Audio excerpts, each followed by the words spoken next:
Good evening, or perhaps I should say good midnight. You've found your way back to Little Dream One, where silence is never truly silent, and the dark has its own way of whispering.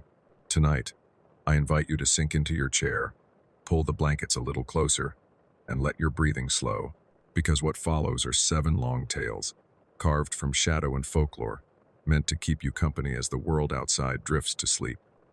These are not stories of blood and scream. They are stories of echo and presence, stories that linger in the corner of the room when the light is gone.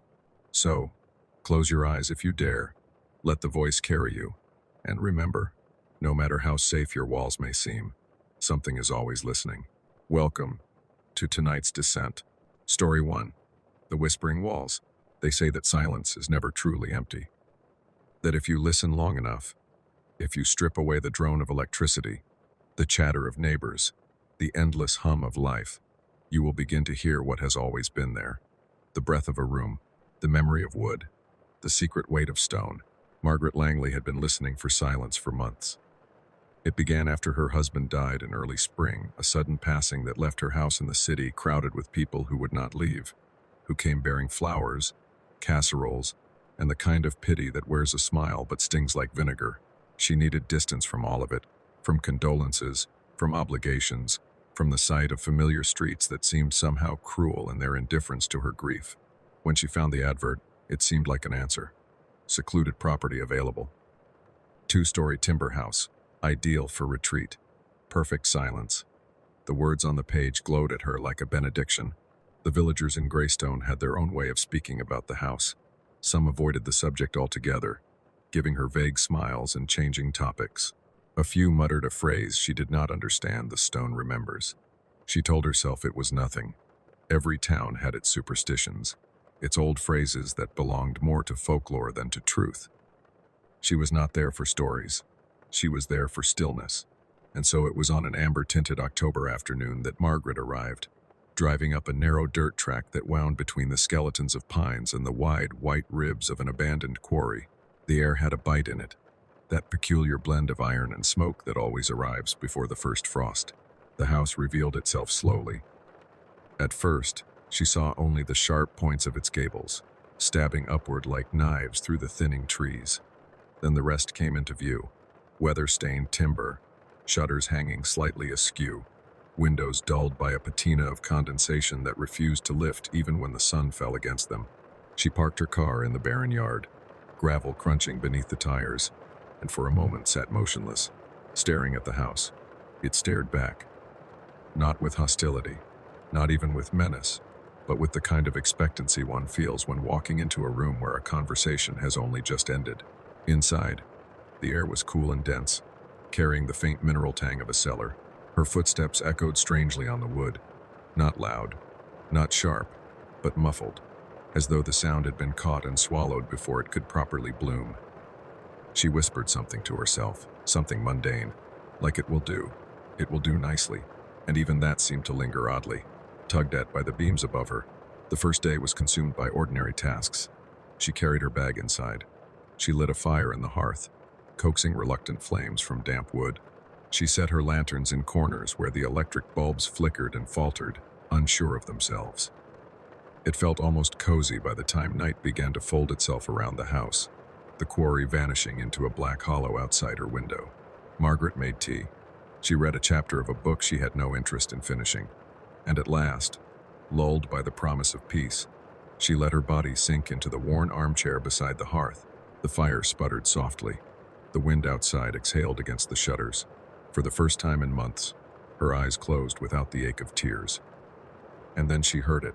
At first, it was only the suggestion of sound, like a current beneath the crackling of the logs. Her drowsy mind told her it was nothing more than the movement of the fire.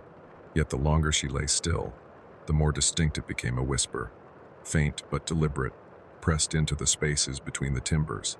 Not words at first, not language, just the cadence of something forming syllables, a voice shaped by wood. Her eyes snapped open. The fire had collapsed into a bed of dull coals.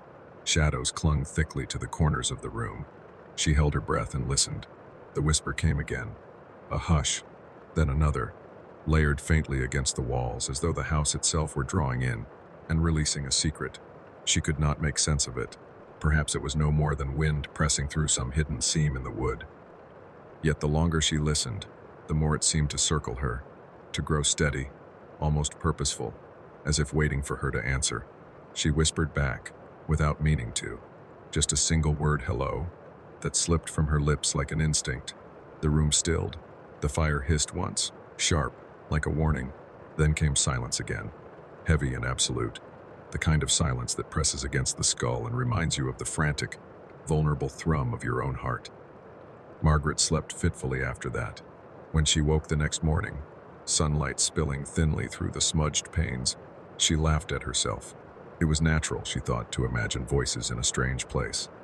The mind craves company, especially in loneliness. She busied herself with breakfast, opening windows to let the air flow through, convincing herself that what she had heard was only wind, only the imagination of a grieving woman, but the house had already marked her. That afternoon, she set up her camera.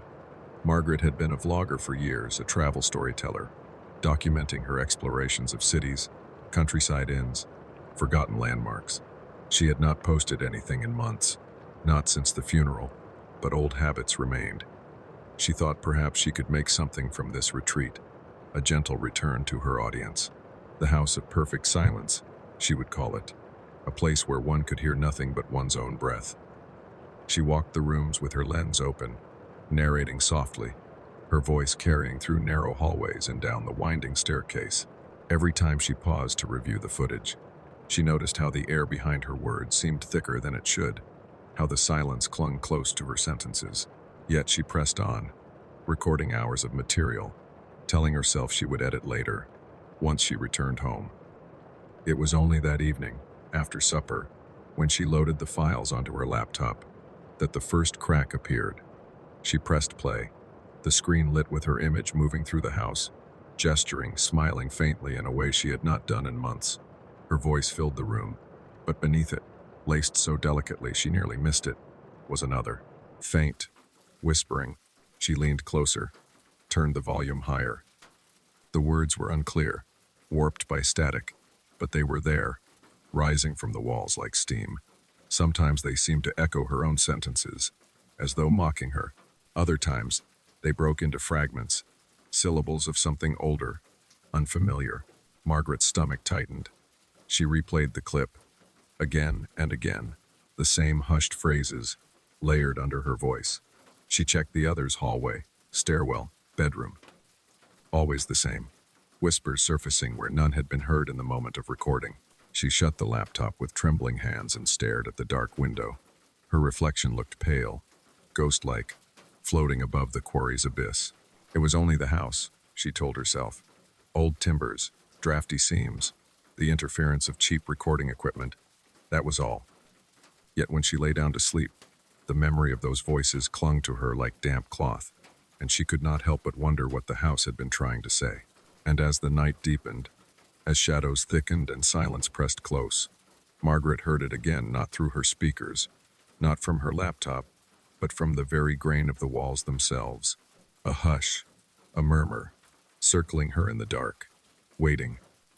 The first night within the house stretched longer than any night Amelia had endured in years, perhaps in her entire life, for sleep did not come to her with its usual quiet mercy.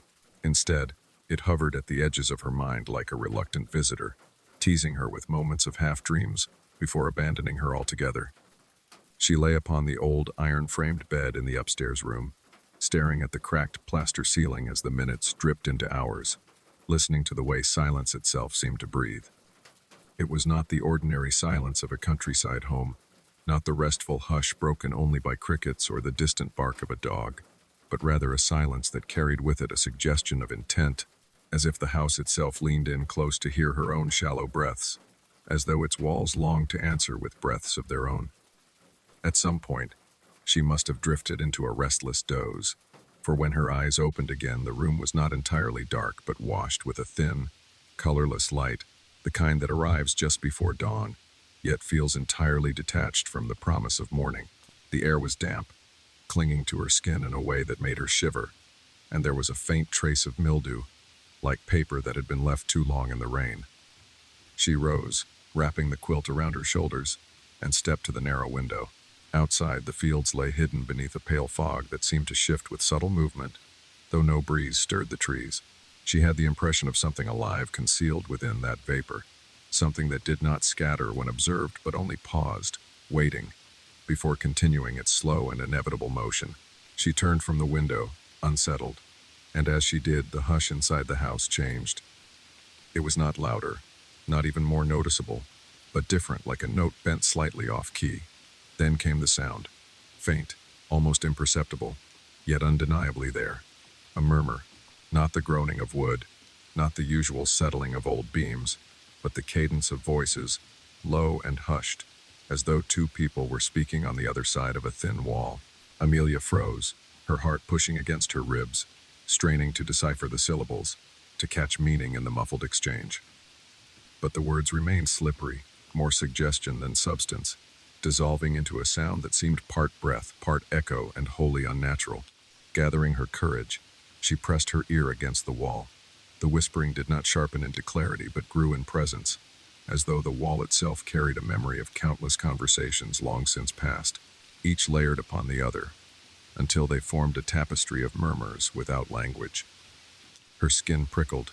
She drew back, suddenly aware of how vulnerable she was standing alone in a house that seemed to prefer shadows to company. The day that followed did little to relieve her dread. The sun rose weak and uncertain, filtering through the fog like a lantern dimmed by smoke.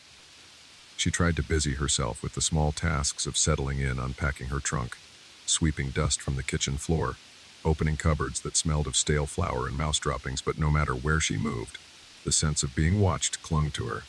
There were moments she swore she felt a presence just behind her shoulder, a subtle displacement of air, the faint suggestion of warmth, and yet whenever she turned, nothing but the peeling wallpaper and crooked door frames greeted her. By late afternoon, she decided to explore further, telling herself that knowledge of the house would bring comfort, that understanding its quirks would diminish her unease. She moved from room to room, each space yielding more questions than answers. The parlor smelled faintly of smoke, though the fireplace had not been used in years. The dining room bore scratches on the table that suggested knives pressed too hard in fits of anger. The narrow stairwell to the attic seemed to exhale coldness that did not belong to summer. When at last she reached the attic, she hesitated at the threshold. The door was swollen with damp and resisted her push, groaning as though reluctant to open. Dust swirled in the slanted beams of light that pierced through cracks in the roof. Trunks lined the walls, their leather warped, their locks rusted. She knelt before one, prying it open with effort, and found inside not clothing or keepsakes, but scraps of paper, brittle with age. On them were words scrawled in uneven handwriting, lines upon lines of fragmented sentences. Some were prayers, some appeared to be names repeated over and over, and some were no more than desperate questions. Who listens? Who answers? Why do they not stop? Her breath caught as she turned over a sheet where the ink had blurred from water damage, the words smearing into a shape that looked almost like a face, two hollow eyes, a gaping mouth. She dropped the paper back into the trunk, the sound of its flutter too loud in the stillness. That night, sleep came even harder than before.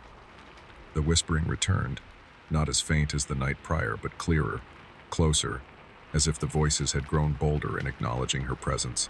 She tried covering her ears, burying her head beneath the quilt, but the sound traveled inward, reverberating through her bones. At times it resembled her own voice, repeating thoughts she had not spoken aloud, doubts she had not confessed even to herself. At other times it seemed to mimic the cadence of someone she once knew, a voice from her past that twisted in unfamiliar directions. She rose from bed, compelled by a force she could neither name nor resist, and followed the murmurs down the hallway. The house was dark, the only light, a pale sliver cast by the moon through warped glass. She paused before the wall at the end of the corridor, the one that separated the hallway from the unused room beyond. The whispers were strongest here, threading through the plaster as though it were no barrier at all. And then, without warning, they ceased. The sudden silence was worse than the sound, pressing in on her ears, making her heartbeat thunder in its absence. She stood frozen, hand half raised toward the wall, and in that heavy stillness she heard a single, unmistakable word. Her name, spoken not as a whisper, not as an echo, but as though someone stood inches away, waiting for her to answer. Morning did not so much arrive as creep reluctantly across the land, the sun veiled behind sheets of mist that clung to the valley like a shroud, and Amelia, seated at the edge of her narrow bed, realized she had not truly slept at all. She had drifted in and out of uneasy states, dreams merging with wakefulness until she could no longer distinguish which belonged to her mind and which belonged to the house itself. Her name still echoing in her thoughts, heavy and undeniable, had seemed less a word and more a claim, as though something unseen had fastened its attention upon her, tethering her presence to its own. She forced herself to dress, each movement slow, as if the air itself resisted her limbs. In the kitchen, she attempted to make tea, lighting a small fire in the rusted stove, and the act of preparing something simple, ordinary, gave her brief comfort. Yet even here, the sense of intrusion lingered. The flames flickered oddly, bending toward the wall as though drawn by some invisible current, and the kettle, once it began to steam, whistled not with its usual clear note but with a strained, almost human pitch, rising and falling like a breath that did not belong to her. Hoping for relief, she stepped outside into the fog-laden fields, the damp grass clinging to her boots. The air smelled faintly of earth and stone, yet the silence was no less oppressive than within the house. Birds did not sing, no insects hummed. It was as though the land had conspired with the building, the entire valley holding its breath in some long, unbroken anticipation. When she turned back, the house loomed through the haze, its roofline sagging like a weary brow, windows reflecting no light, only darkness, and she thought just for an instant that the walls themselves seemed to shift, their angles bending imperceptibly, as if the structure was no longer fixed in place but breathing, stretching, waiting. By midday, she had resolved to leave, if only for a short while. She saddled the old bicycle she had found leaning against the shed and set off toward the nearest village. The road was little more than a narrow path of gravel and weeds, winding between hedgerows that arched overhead like corridors of green. Each turn of the wheels carried her farther from the oppressive presence of the house, yet the whispers lingered, not in the air this time but within her mind, as though they had taken root. Their cadence rose and fell with the rhythm of her pedaling, sometimes lulling, sometimes insistent, always just beyond the edge of meaning. The village, when it finally appeared, was smaller than she expected, no more than a cluster of cottages, a weathered church spire, and a single shop that seemed to serve as both grocer and post. The shopkeeper, an elderly man with watery eyes, looked at her with mild curiosity as she entered, brushing damp hair from her face. She asked for bread, for matches, for any fresh produce he might have, but it was not the goods that preoccupied her. It was the way his gaze lingered when she mentioned where she was staying. "The old Harrington place?" he asked softly, almost reluctantly. She nodded. His mouth tightened, as though around words he chose not to speak, and he busied himself with wrapping her purchases. "Strange house," he said at last. "Never kept tenants for long. Walls don't seem to know when to keep quiet." The words, so casually spoken, chilled her more than the mist outside. She wanted to ask what he meant, but something in his expression told her not to press further. He handed her the parcel, his hands trembling slightly, and murmured, "If you hear them too much, best to leave before they learn your name." The ride back felt longer, the path narrower, the hedgerows pressing closer. She reached the house just as the fog thickened into a dull rain, and stepping once more across the threshold was like slipping into water that closed over her head. The air smelled of damp stone and something faintly metallic, like rust or old blood. That evening, as darkness gathered, the whispers returned with renewed strength. They threaded through every room, sometimes faint as memory, sometimes sharp as breath against her ear. Amelia tried reading by lamplight, but the words on the page shifted, letters rearranging themselves into fragments that echoed what she heard around her. She abandoned the book, retreating upstairs, yet the voices followed. It was no longer the sensation of distant conversations. It was intimate now, conspiratorial, as though the walls themselves leaned closer to confide in her. She began to discern patterns, though never full sentences. A syllable repeated, a pause, then another sound, forming a rhythm that seemed almost like language, but not one she knew. And beneath it all, threaded like a dark river, was her name. spoken again and again, until it no longer sounded like hers but like something older, borrowed, returned to her with a weight she did not want to claim. She pressed her palms against her ears, whispering aloud to herself in desperate counterpoint, her own words, her own thoughts, a plea for silence, but the house did not yield. Instead, the plaster beneath her fingers seemed to pulse faintly, a tremor too subtle to be real yet undeniable beneath her skin.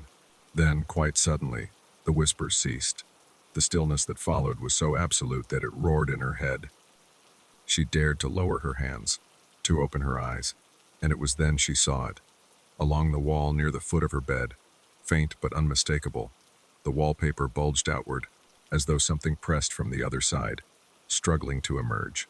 The swell grew, pulsed once, then receded, leaving only the damp stain of moisture seeping through the faded pattern. Amelia backed away until her shoulders struck the opposite wall, her breath coming in ragged bursts. The silence held for a long moment, and then softly, terribly, the house sighed, a long, drawn-out exhalation that seemed to come from every wall at once, as if the structure had lungs and had chosen this moment to breathe. She did not sleep that night. She did not even lie down. She sat in the chair by the window, watching the fog roll and shift outside, listening to the silence that was not silence at all, but the pause before another word. And though she tried to tell herself she was imagining it, that the exhaustion of sleeplessness had clouded her senses, she could not deny the truth of what she felt deep within her bones. The house knew her now, and it was waiting for her to answer. Dawn broke pale and sickly, as though the sun itself hesitated to cross the valley, and Amelia, hollow-eyed, watched from the window without moving. She had sat there all night, the whisper of the house folded into her every breath, until stillness itself became unbearable. When she finally rose, her body ached with the stiffness of stone, her mind swaying with exhaustion, and yet she knew, though she could not say how, that the house would not let her leave. Her first instinct was to pack, to gather her few belongings and take the bicycle down the path, away from the mist and away from the walls. But the moment she stepped into the hallway, she felt it, the weight of the air, thicker than before, pressing against her like invisible hands. The wallpaper, once merely faded, seemed to ripple as she passed, and when she reached for her suitcase, she found the zipper corroded, rust blooming overnight, as if the house itself had fed upon it. The realization struck her with a peculiar finality. This place had no intention of releasing her easily.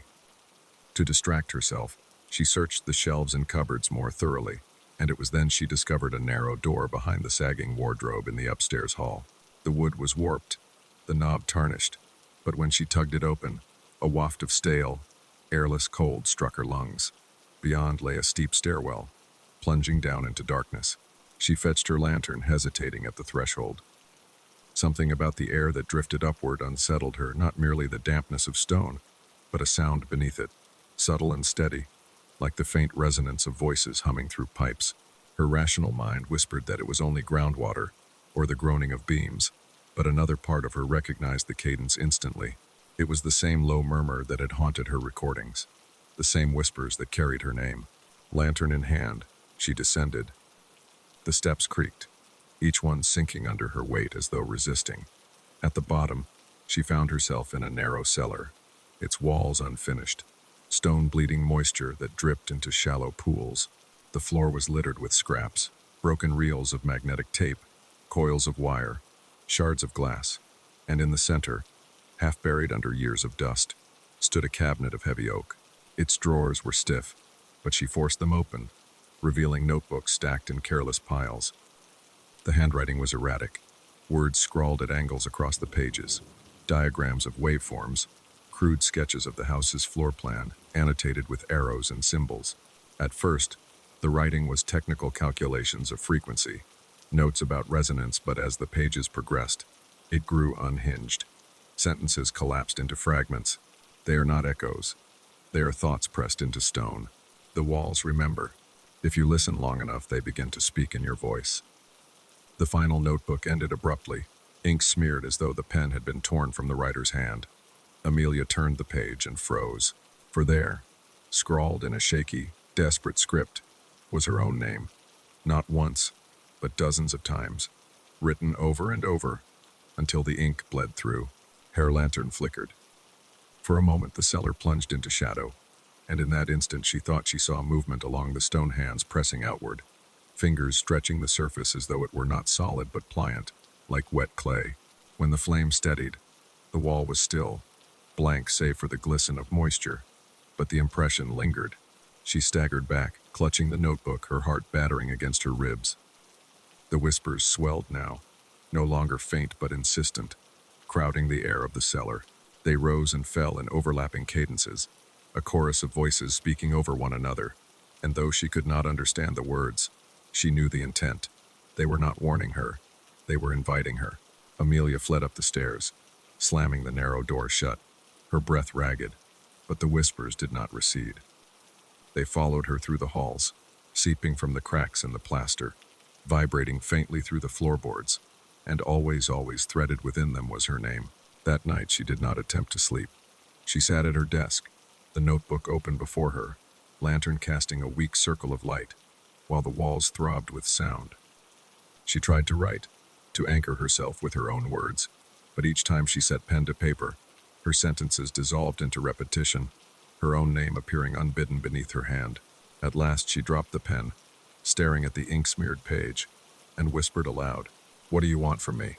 The house answered, not with words, not at first, but with a shift in the air, a deep groan that ran through the beams, followed by a single, unmistakable voice, her own. "Stay." The word was soft, distorted, yet it carried the weight of inevitability. She felt it reverberate through her bones, binding her more tightly than any lock or chain. And when silence returned, it was not relief she felt, but the certainty that silence itself was only the house waiting for her reply. The storm returned on the fifth night, not a storm of lightning or rain, but of sound. It began with a low hum in the beams, like the bowing of a cello string, swelling until every nail and board seemed to shiver. Amelia pressed her palms to her ears, but the sound was not in the air, it was inside her head, reverberating against her skull. She staggered through the hall, lantern swinging wildly, shadows leaping across the faded wallpaper. The house no longer pretended to be still. It groaned and trembled. Doors rattled in their frames. Windows quivered as though something pressed from the other side. And beneath it all, threaded into the rising pitch, were the voices. Not faint whispers now, not fragments of thought. They were clear, articulate, each word sharp as glass. "She's here. She hears us. She belongs to us." The voices overlapped, growing louder until they drowned even the storm. Amelia stumbled into the sitting room, where her recorder still sat on the table. Its red light blinked steadily, though she had not pressed record. Drawn by some terrible compulsion, she picked it up, pressed the headphones to her ears, and listened. Her breath caught. The recording played, not the storm, not the whispers, but her own voice, hours, days, perhaps weeks of it, murmuring confessions she had never spoken. Childhood memories, secret fears, the gnawing loneliness she had buried beneath work and travel. She heard herself admit to lies she had told, promises she had broken, moments of shame so private she had never dared think them aloud. The recorder knew them all. And then, beneath her voice, another layer emerged. A second voice, almost identical but not quite. It was slower, heavier, dragging at the syllables like a stone sinking through water. "Amelia." She tore the headphones away, hurling the recorder across the room. It struck the wall and cracked, spilling wires. But the voices did not stop. They poured from the plaster, the floorboards, the very marrow of the house, circling her in an invisible noose. Desperate, she ran for the door. But when she grasped the knob, it burned cold, and the wood refused to yield. She hammered her fists against it, screamed for release, but her voice was swallowed at once by the others, absorbed into their chorus. The harder she struck, the more the house seemed to throb, until she could no longer distinguish her own cry from the whispers that surrounded her. Her strength faltered. She collapsed against the wall, and in that moment the voices fell silent, as though waiting.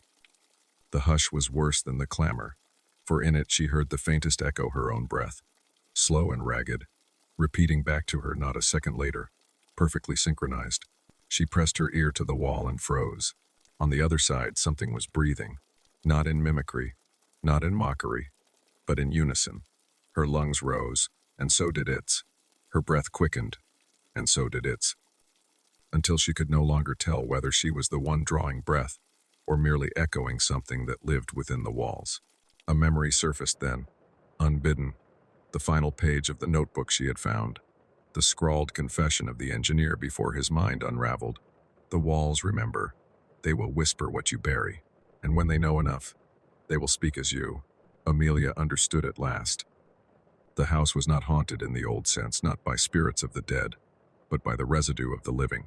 It absorbed every secret, every thought pressed into its silence, until it became the voice of all who had dwelled within, and now it had absorbed her.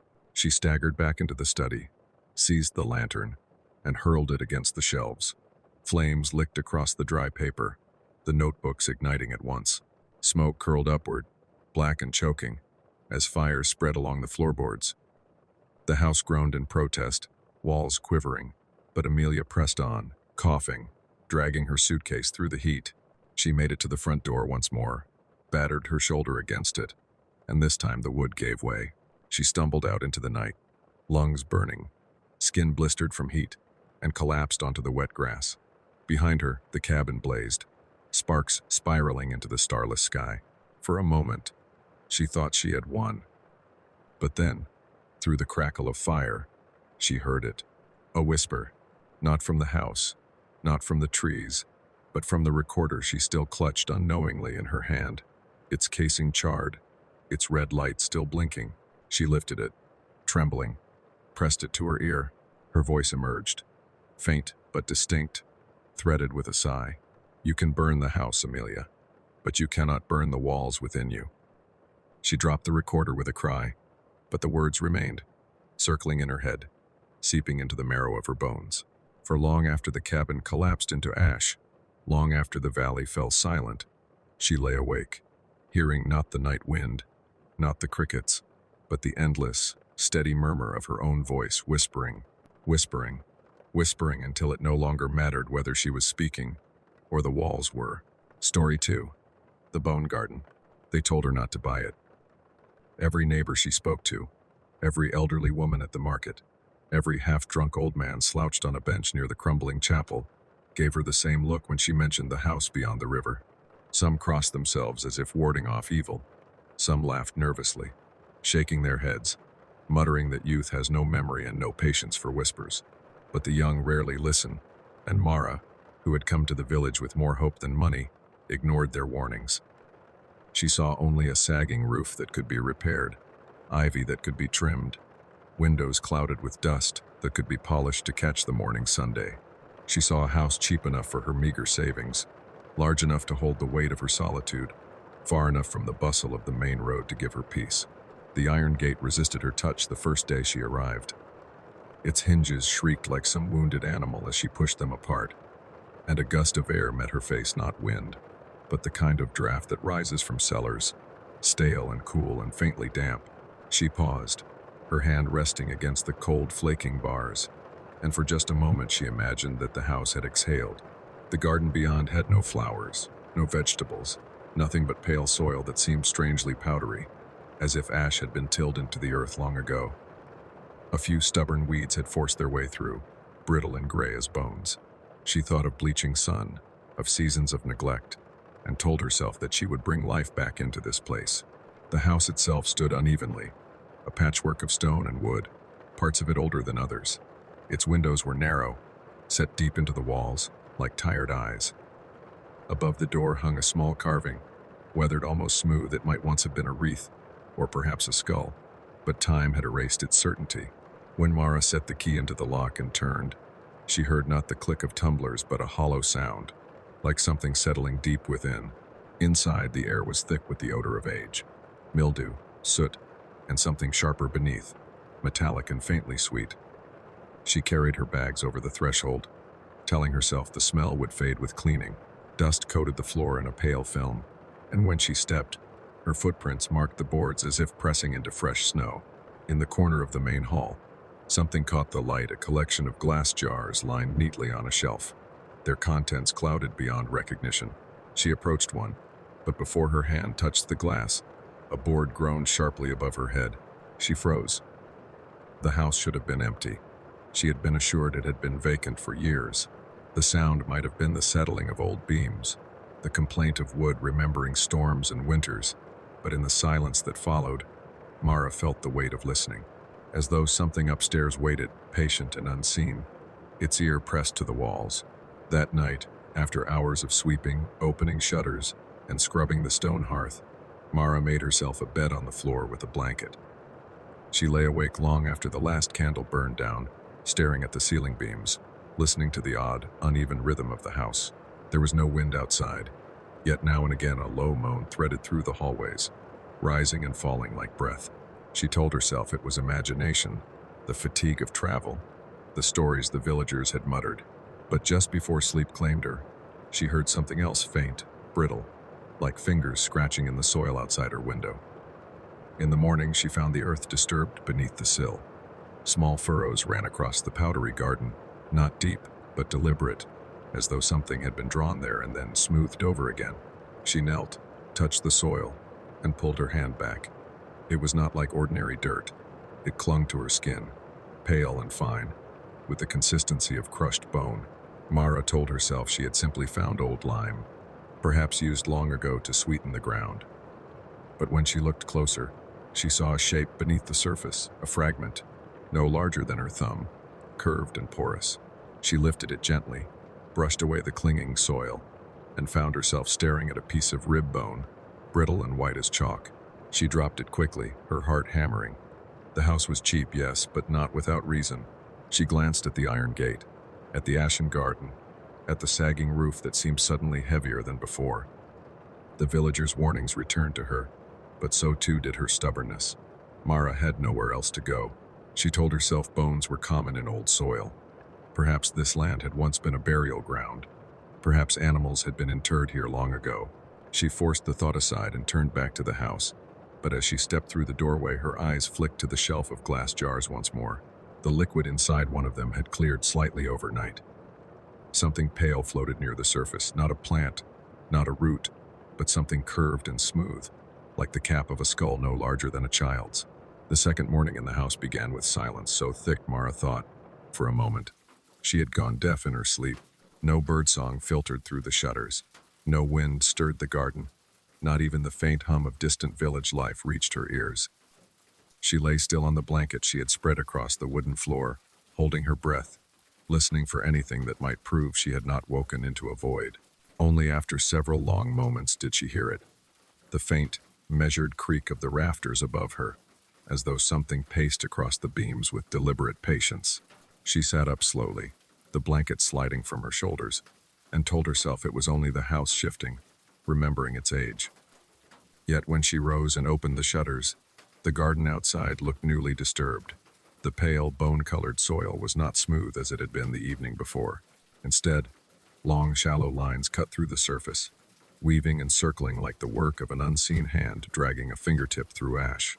Mara's stomach turned when she noticed the shapes the lines had formed, not random marks, but spirals, loops, and crude circles that tangled together like symbols half-remembered from a dream. She forced herself not to stare at them for long. She made breakfast with what little food she had brought, bread gone slightly hard, cheese wrapped in paper, water drawn from the well behind the house. The water tasted metallic, tinged with something earthy she could not name. She drank it anyway, because her throat was dry and her body demanded it, though the liquid seemed to leave a thin film on her tongue. As the day stretched on, Mara began to clean in earnest. She moved from room to room, sweeping, dusting, dragging furniture back into order. The rooms were stranger than she had expected.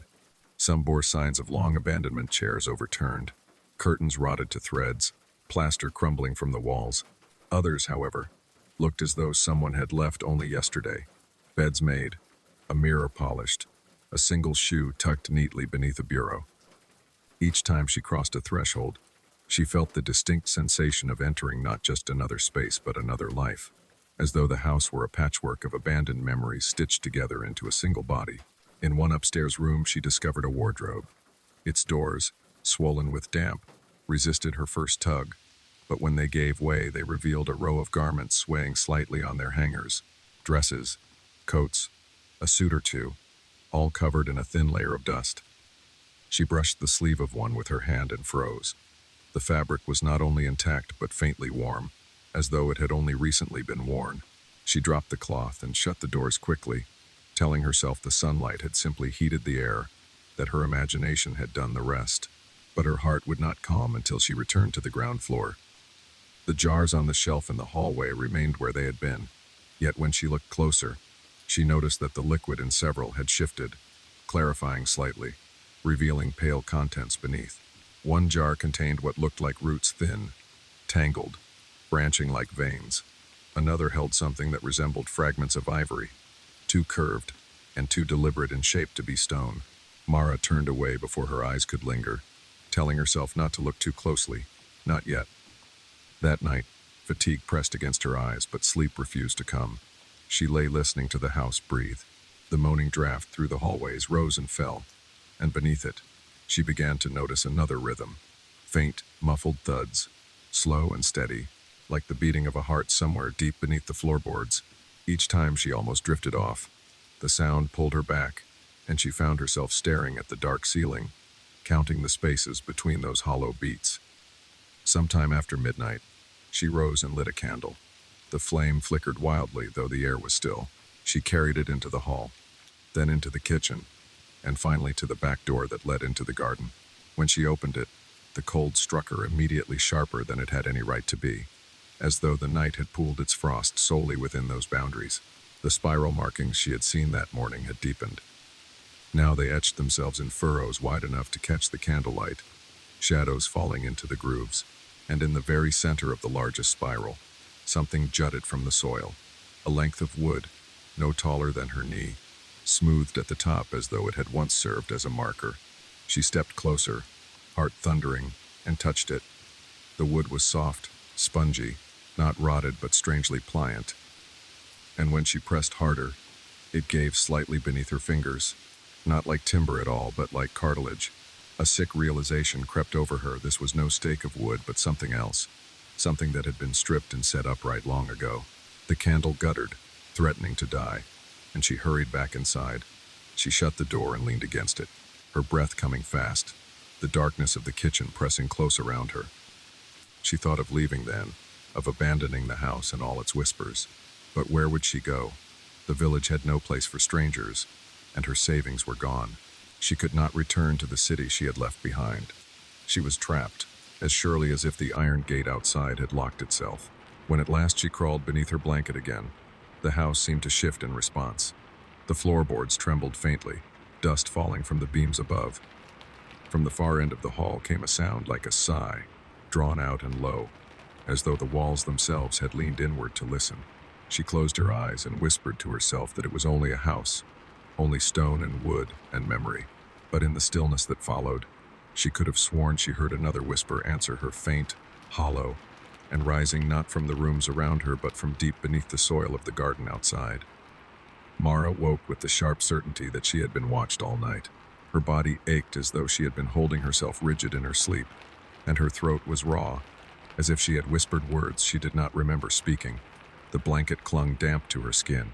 For a few moments she could not tell whether the dim gray light at the window belonged to dawn or dusk, only that the hours between had slipped from her without rest. The house greeted her with its silence. Yet it was no longer a passive silence. It pressed against her like a weight, like a presence that expected her to acknowledge it. Each step she took along the floorboards seemed too loud, her breath a trespass. She found herself moving carefully, as one might in the chamber of a sleeping beast. The garden tugged at her thoughts. Though every instinct begged her to avoid it, she felt compelled to return.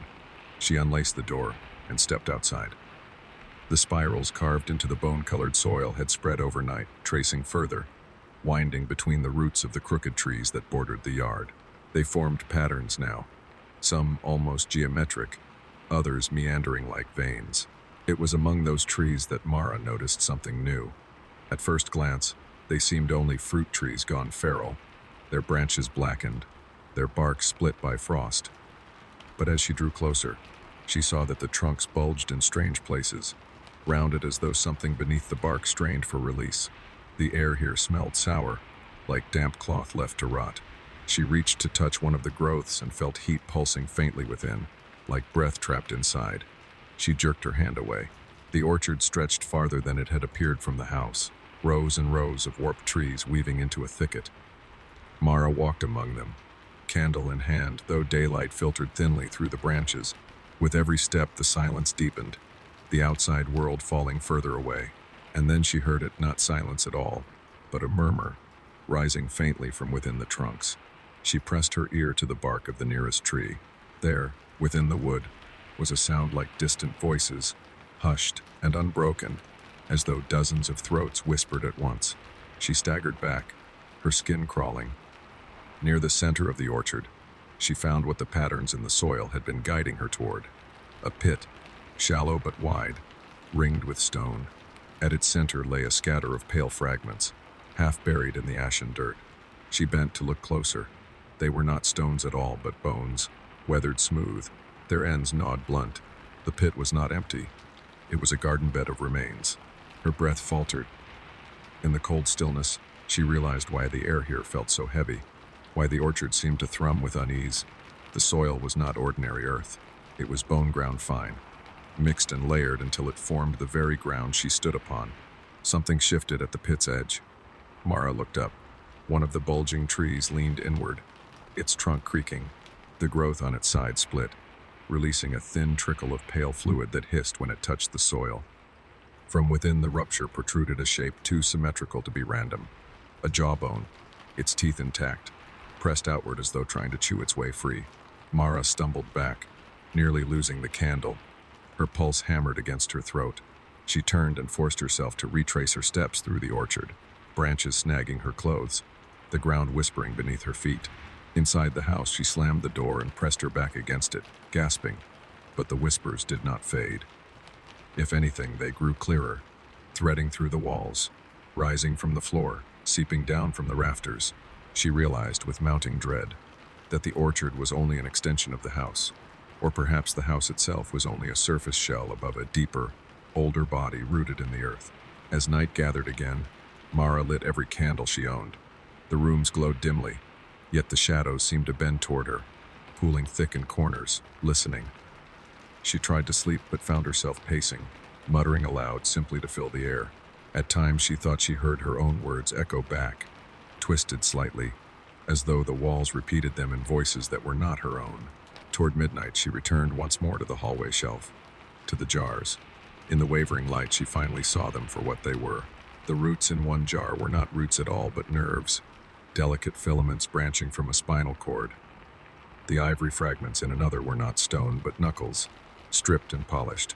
And in the third jar floated a single tooth, still set in a piece of gum that had not yet decayed. Her stomach turned, yet she could not look away. She whispered to herself that they were relics of someone's strange collecting habit, nothing more. But the longer she stared, the more she felt the contents stirring faintly, as though they responded to her presence, eager to be acknowledged. And then came the knock, soft, deliberate, from the front door. 3 raps, evenly spaced. Mara froze, her hand trembling around the candle holder. The sound echoed through the silent house like a drumbeat. She dared not answer, dared not move. Yet the knocking came again, louder, closer, though the door itself did not seem to shudder. It was as if the sound originated not from outside, but from within the wood, from within the very bones of the house. The candle sputtered. The whispers rose, threading around her name. She clamped her hands over her ears, but the voices were inside her head now, murmuring in tones too many to count. She staggered backward, her breath ragged, her mind teetering between flight and collapse. At last the house fell silent again, utterly silent, and Mara realized she had sunk to the floor, knees drawn to her chest, her candle long extinguished. In the dark she sat, too afraid to move, listening to the faint hum of the orchard beyond the walls. And when she finally dared to open her mouth to speak, to beg aloud for it all to stop, the voice that answered was not her own. Night had dissolved into a thickness that felt less like darkness and more like drowning. The cabin breathed around Mara, the walls groaning, the ceiling beams exhaling, the floors stretching with subtle cracks as though the whole structure flexed like ribs encasing a lung too vast to belong to any house built by hands. She had not meant to fall asleep, but exhaustion stole her anyway. delivering her into a shallow, restless half-dream where the whispers came not from outside but from within her own pulse.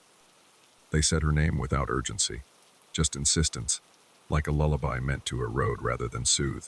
When she woke, she was on the hallway floor, cheek pressed against the boards that tasted of dust and copper. Her candle had guttered hours ago, but she could see faint light pooling under the door to the cellar. She hadn't remembered unlocking that door. In fact, she could swear she had never even seen it before.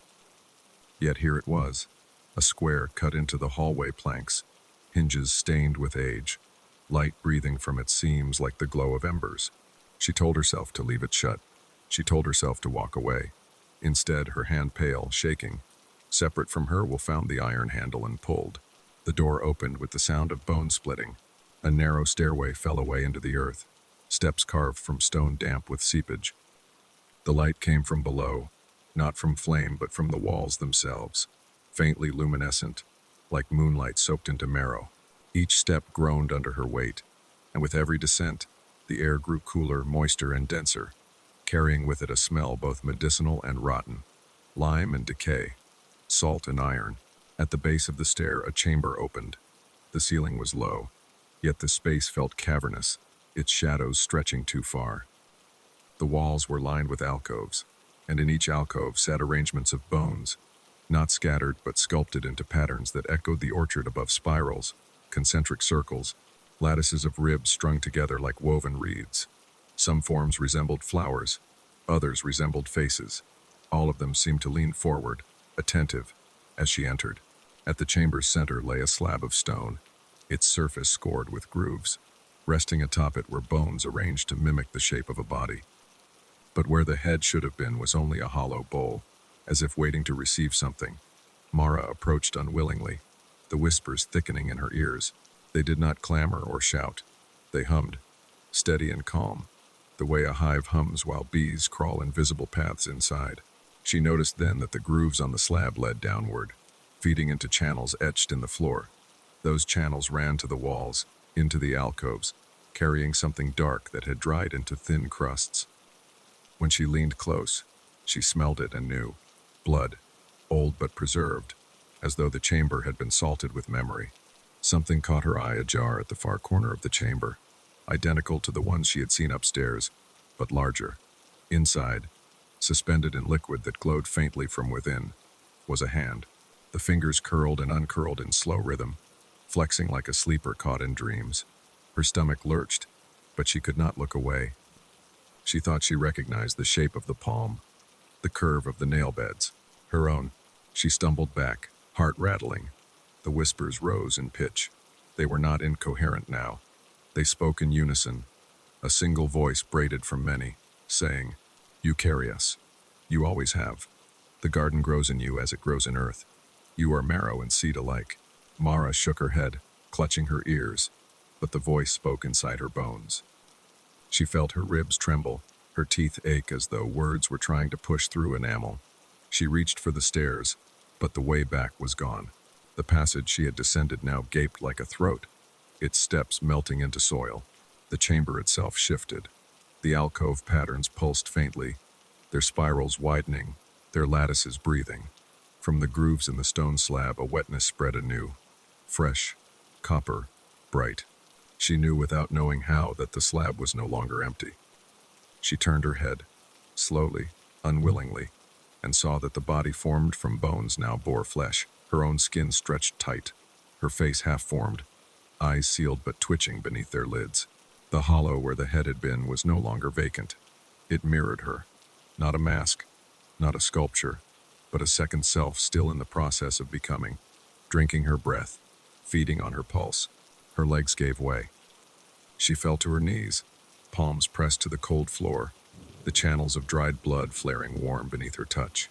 For a moment she thought the whispers would drive her mad, but madness would have been a mercy. Instead, the voices quieted, all but one. A single voice now filled the chamber, clear as a bell. The old man, the neighbor. "You disturbed the offering," he said, though she saw no figure, only shadows folding tighter. "Now, you must take root. The orchard cannot grow without marrow, and marrow requires a vessel." She screamed not in words, but in raw sound, and the chamber swallowed it, carrying it down the channels, feeding the alcoves. The bone arrangements quivered, as if fed, as if delighted. In the corner, the hand inside the jar curled into a fist. The chamber no longer felt underground. Its walls had melted into an endless orchard, but the trees were not trees, they were spines rising from soil, vertebrae stacked like pale bark, ribs bending outward into branches that clattered softly against one another.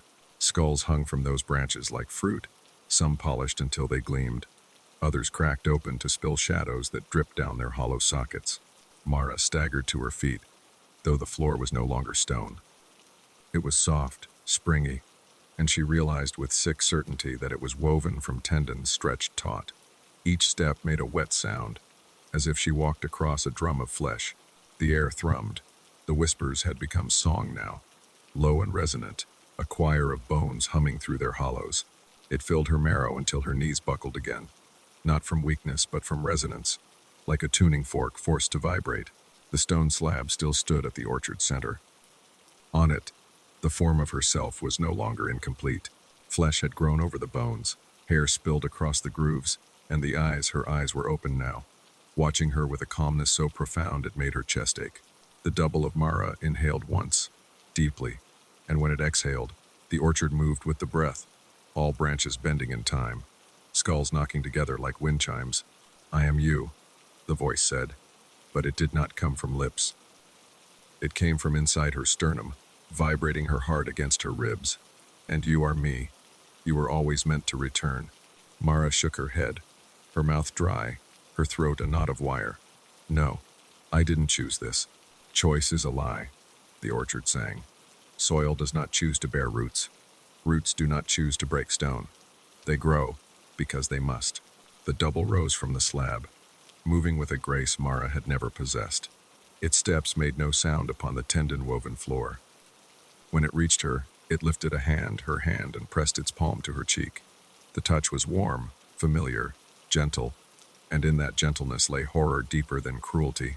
Mara's vision blurred. She saw not only the orchard, but the garden above, the little patch of earth behind the cabin where bones had been laid like seeds.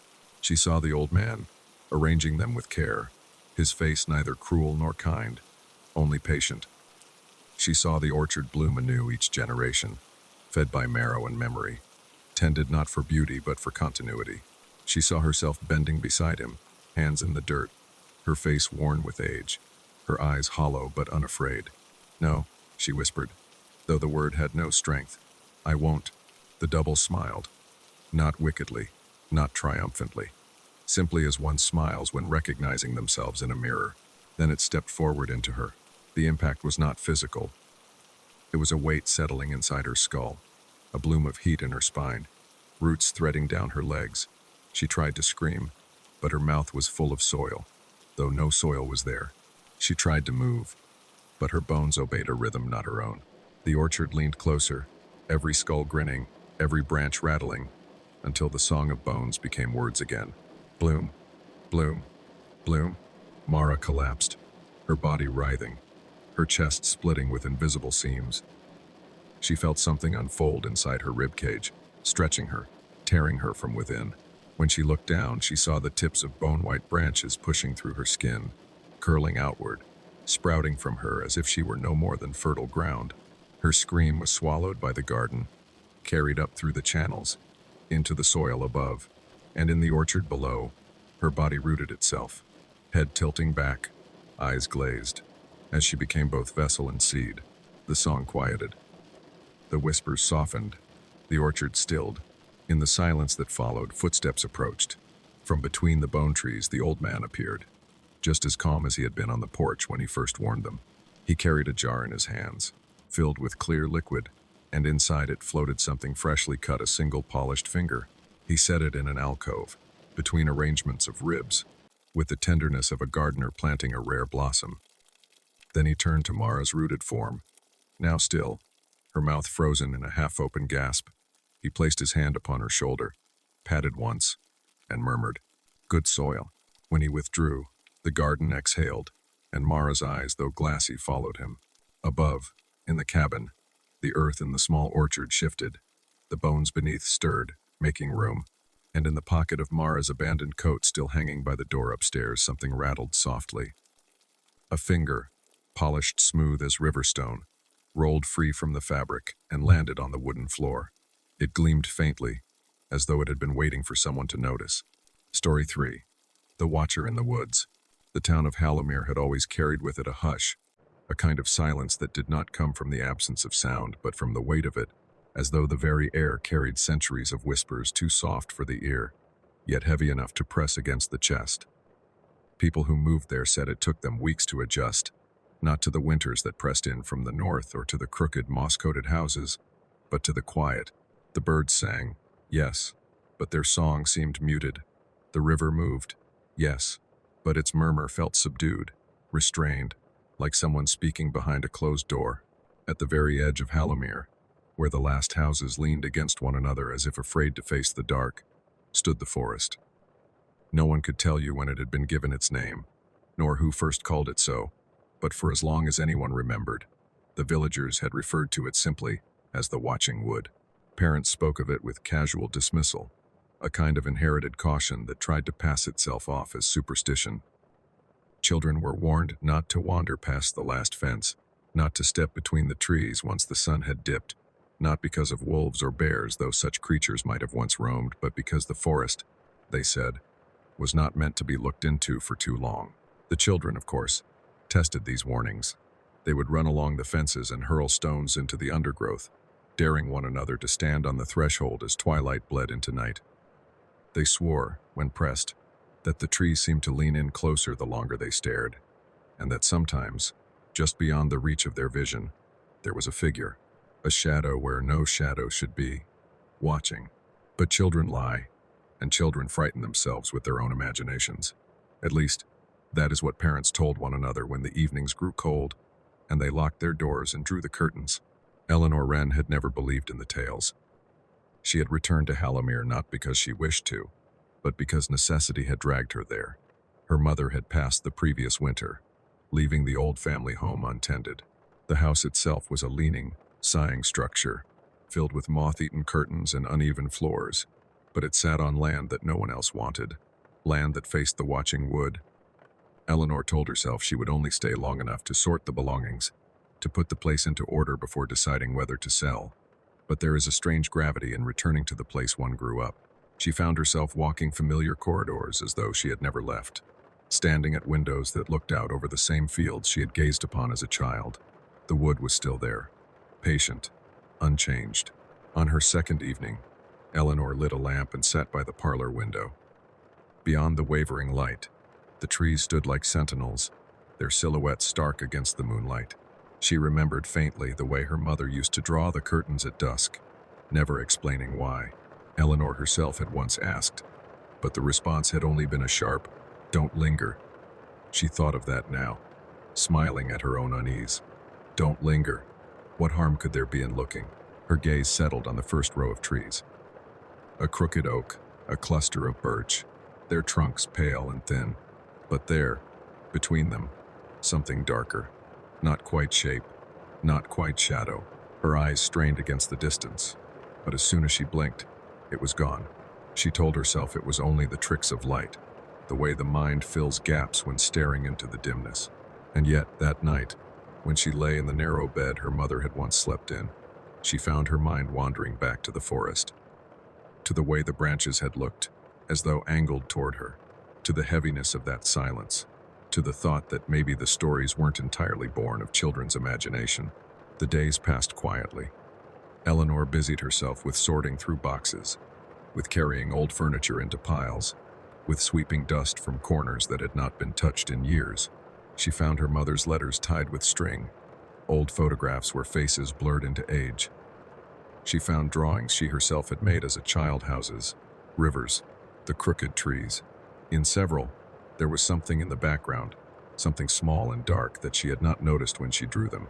She stared at the childlike scrawls and tried to dismiss it as childish invention. On the fourth night, she woke to the sound of a creak. The old house was filled with such noises, wood settling, beams shifting, mice in the walls. But this sound was deliberate, like weight moving across the floorboards. She held her breath, listening, until silence returned. She thought of getting up, of lighting a candle, but the heaviness of sleep pulled her back down, and just before her eyes closed, she could have sworn she heard something else, something low, almost imperceptible, not the sound of the house, but the sound of something watching. By the fifth day, she had grown restless. The villagers kept their distance, offering polite but wary greetings whenever she passed. Eleanor had never been close with them, and absence had only sharpened the space between. She asked one woman, a gray-haired figure who sold bread by the square, why people still whispered about the forest. The woman only shook her head. "It's not the wood you should be afraid of," she said, her voice soft. "It's what notices when you notice it." The words lingered with Eleanor long after she had walked away. What notices when you notice it? That evening, she stood at the parlor window once again. The moon was full, spilling pale light across the field. The forest lay in shadow, unmoving except for the faint sway of branches. And then, yes, there it was again.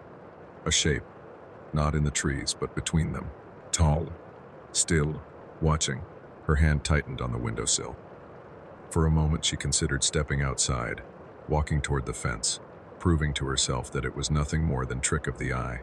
But something deep inside her, a voice she had not heard since childhood, rose up sharp and certain. "Do not step closer." She turned away, pulling the curtain shut. Yet even as she climbed the stairs, she felt the weight of the gaze following her, pressing through walls, through wood, through the fragile veil of glass and stone. That night the creaking returned, and with it a new sound, soft, measured, as though a breath had slipped beneath the door. Eleanor did not sleep. She lay awake until dawn, waiting for silence to lift. This is where her story begins, dear listener. Alone in the home of her mother, with the watching wood stretching its shadows toward her window, and something unseen yet undeniable shifting beyond the edge of vision. We are not yet at the heart of the tale, not yet within the hollow places where the trees whisper, but we stand at the threshold. The door is opening, and Eleanor, whether she knows it or not, is already stepping through. The morning after that sleepless night, Eleanor tried to convince herself of ordinary things. She told herself that the creaking of the floorboards was nothing more than the groaning of an old house that had stood for 100 years. She told herself that the figure between the trees had been no more than a patch of shadow, a silhouette born of tangled branches and her own weary eyes. And yet, as she sat with her tea cooling in the parlor, she found her gaze wandering back to the curtains. Behind them, she knew, the woods waited, patient, immutable, as if time itself was slower there. The air in Hallamere always seemed denser when you looked toward the forest. People rarely admitted it aloud, but you could see the way their shoulders stiffened, the way their conversations faltered whenever their paths drew near its edge. Even the animals seemed to avoid it. Stray dogs circled wide, and the crows that gathered on rooftops rarely perched on the trees themselves. It was as though some unspoken understanding bound the town. The wood was not to be stared at too long, not to be acknowledged more than necessary. And Eleanor, sitting in her mother's parlor, realized she was breaking that rule every night. That afternoon she busied herself with cleaning the attic. The air up there was thick with dust, beams angled low, so she had to stoop. Among trunks and yellowing newspapers, she found boxes filled with her mother's careful handwriting. Journals, not letters, leather-bound, brittle at the edges. She hesitated, then opened one. The first page bore only a date, March 1972. The entries were sparse, almost clinical lists of tasks, notes about weather, small observations. But every few pages, a different tone crept in, one that unsettled her. The sound was back last night. One entry read, like someone pacing, "I do not think it is the house." Another, weeks later, "The shadows do not match.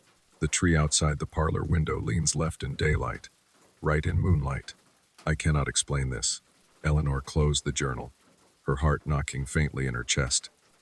She told herself her mother had been lonely, perhaps paranoid, a woman too long accustomed to solitude. Yet there was something in the precision of her handwriting, the deliberate clarity of her words, that gave no sense of confusion. It read instead like a record, an attempt to leave behind evidence. She tucked the journal under her arm and climbed back down, her thoughts unsteady. That night, as she prepared for bed, she placed the book on the nightstand. She thought she would resist opening it again, but her hand betrayed her. Page after page she read, until the words blurred, and a single phrase repeated itself across the years. It watches best when you look back. Sleep, when it came, was shallow. She drifted in and out of uneasy dreams. Sometimes she was standing at the fence line, staring into the trees. Sometimes she was inside the house, but the walls had become transparent, and the forest pressed in on all sides. And always there was that presence, formless, voiceless, but dense as gravity, watching. At some hour deep into the night, Eleanor awoke to cold. The fire had burned out in the hearth, but the chill she felt was not the ordinary kind. It was the kind that crept into the marrow, that made the hairs at the back of the neck rise. Slowly, unwillingly, her eyes slid toward the window. The curtain was drawn, but yes, there, in the faintest gap where the fabric did not quite meet, she saw it. A vertical streak of shadow, darker than the night outside, unmoving, staring back. Her breath caught. She told herself not to look, to turn away, but the words from the journal echoed. It watches best when you look back. The longer she held her gaze, the sharper the figure seemed to become. Shoulders, a head, something that suggested height beyond ordinary measure. Her skin prickled. She tore her eyes away, clutched the blanket tighter around herself, and whispered into the dark, "You're not real. You're not real." But she did not sleep again. The next day, Eleanor decided she would leave the house for a while. The village was not kind, but it was at least human, at least filled with voices that belonged to bodies she could touch, to lives she could confirm as real. She walked down the lane into town, stopping at the small bakery for bread. The woman behind the counter studied her in silence before finally saying, "You've been looking, haven't you?" Eleanor froze. What do you mean?" "You've been watching the forest. People can tell." The woman's voice was quiet, almost pitying. "It has a way of marking those who look too long." Eleanor wanted to laugh, to brush it off as the kind of provincial superstition she had long since outgrown. But the memory of the shadow at her window silenced the words. She bought her bread and left quickly, but the woman's words followed her all the way back. That evening, she found herself avoiding the parlor window. She lit no lamp there, drew no curtain back. Instead, she carried her supper to the kitchen, her back turned firmly against that side of the house. But even with her eyes on her plate, she felt it the pull of attention, like a thread tied from the forest to her chest. By the time she climbed the stairs to bed, she was trembling. She left the lamp burning, though its weak flame did little against the dark corners. Sleep eluded her, and when at last her eyes closed, she dreamed again of walking into the trees, of branches parting like arms, of something vast and unseen breathing slow against her ear. On the seventh day, Eleanor decided she needed proof that she was not merely losing herself to the same paranoia that had plagued her mother. She returned to the attic, rummaging until she found her father's old field camera, a heavy thing of leather and brass. She cleaned the lens, loaded film, and waited. That night she sat in the parlor, camera poised, eyes fixed on the trees beyond. Hours passed. Shadows shifted with the moon. The silence thickened until she thought she could hear her own pulse echoing. And then it was there, between the trunks, unmistakable. Her breath hitched. Slowly, deliberately, she lifted the camera and clicked the shutter. The flash burst white, startling in the dark. When the light faded, the shape was gone. Hands trembling, she set the camera aside. She wanted to rush to the darkroom, to develop the film at once, but some part of her feared what she might see. Instead, she sat frozen. The afterimage of the flash still burned into her vision, and the sense terrible, undeniable that something now knew her more clearly than before. For the rest of the night, the house did not creak. It did not sigh or groan. It was utterly still, as though holding its breath. In the morning, Eleanor developed the film. She moved carefully, methodically, just as her father had taught her. The first negatives revealed nothing but blurred lines of trees. The second, more of the same. But the third, she stopped. Her skin went cold. In the photograph, between the birches, stood a figure, taller than the trees themselves, narrow, indistinct, but undeniably there. Its head seemed bent slightly, as though acknowledging the camera, acknowledging her. And though no detail could be seen, no face discerned, Eleanor felt, with a certainty that hollowed her from the inside out, that the figure had been looking directly into her eyes. Listeners, It is here that Eleanor's story shifts. She has crossed the invisible line between doubt and certainty, between dismissal and recognition. She has seen what generations of Hallamere feared to see. She has not only noticed the watcher, she has been noticed in return. And once you are noticed, the watching wood does not easily let you go. When Eleanor awoke the next morning, the photograph still lay on the table beside her bed. She had fallen asleep unwillingly, exhaustion overwhelming fear, but her dreams had been thick and shapeless, as though she were sinking into tar. Now, in the pale light of dawn, she forced herself to pick up the photograph once more. It had not changed overnight, yet something about it felt different. The longer she looked, the more she sensed a weight behind the paper. Her fingertips tingled, as if the image itself hummed faintly, like a trapped voice trying to push through the gloss. She dropped it quickly, her stomach twisting, but dropping it did not help. The mark was already made. That day, she could not escape the sense that eyes lingered wherever she went. At the well in the square, she felt them from behind the walls of the nearby cottages. At the bakery, from behind the glass panes. Even when she turned a corner and found no one there, she knew she was not unseen. When she passed two women gossiping by the church steps, they fell silent. One gave her a glance that was almost pity, the other one of unease. Eleanor hurried past, heat crawling up her neck. In the distance, beyond the rooftops, the forest loomed like a bruise against the sky.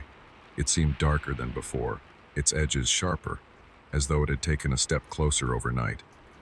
That evening she tried to burn the photograph. She placed it in the hearth, struck a match, and watched the flames lick the edges. For a moment it curled, blackening, but then the fire died with a hiss, leaving the picture intact, only slightly smudged, the figure between the trees still staring. She tried again, another match, another flare. The fire consumed the paper this time, turned it black, collapsed it to ash. She exhaled in shaky relief. Yet when she turned back to the table, there it was once more, whole, clean, as if it had never been touched. Her breath stuttered. She reached for it with trembling fingers, but stopped. She did not want to touch it again. Not now. Not ever. That night, the forest began to speak. At first, it was only a murmur through the glass wind, perhaps, or the rustle of branches. But as the hours deepened, the sound grew more precise. Words, not loud, not distinct, but threaded through the night air like whispers caught in cobwebs. Eleanor pressed her pillow over her ears, yet the sound persisted, coming from inside her skull rather than outside the window. "We see you. You looked back. Now you belong to us." Her chest tightened. She whispered prayers she hadn't spoken since childhood, fragments of hymns long forgotten.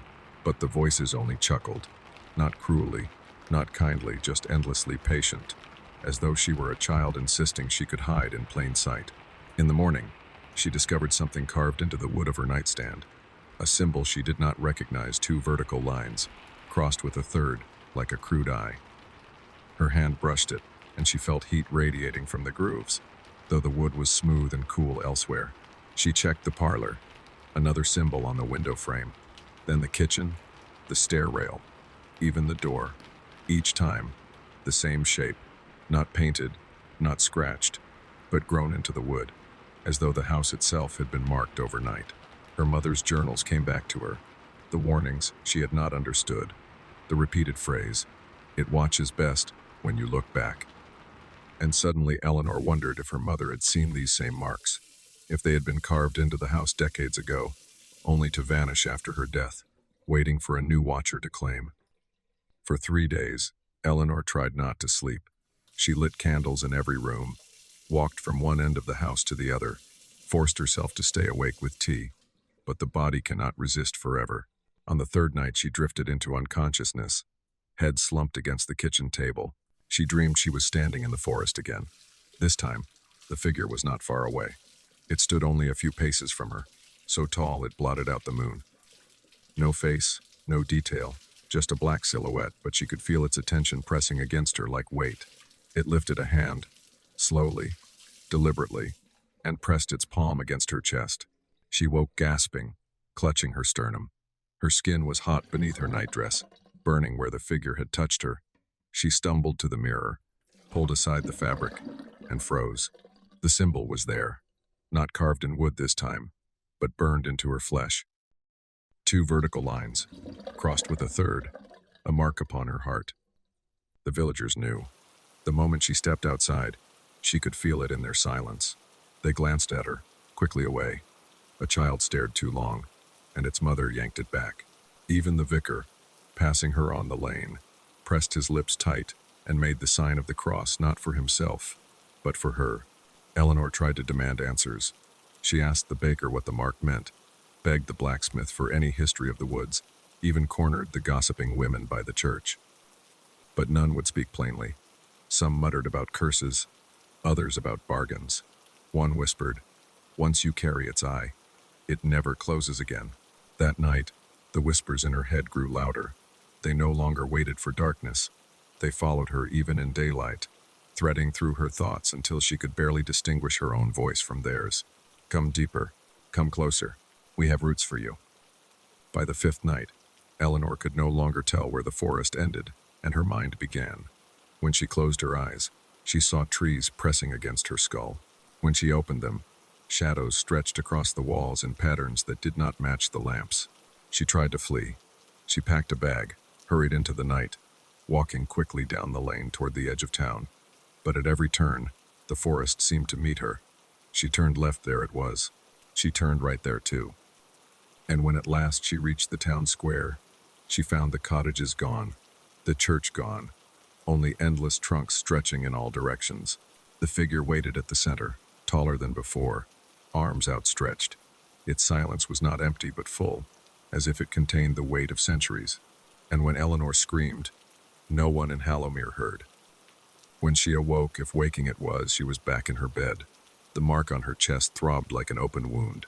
The photograph still lay on the table, the figure inside it now closer, clearer, its hand lifted as though in greeting, and in the wood outside, every branch leaned toward her window, as though bowing. Eleanor has crossed the threshold. The watcher has claimed her. The mark is not a warning, but a binding, and now the story enters its darker half. The nights had grown indistinguishable from the days. Time in Hallowmere no longer advanced for Eleanor as it once had. It slid sideways, pooled in the corners of rooms, clung to her shoulders like damp cloth. When she woke, she was uncertain if she had truly slept, or if she had only stepped through another doorway of the same dream. The forest pressed against the glass of her cottage windows at every hour, its branches like ribs enclosing her. The mark upon her chest ached with a constant throb, as though a pulse beat not only within her veins but also within the trees.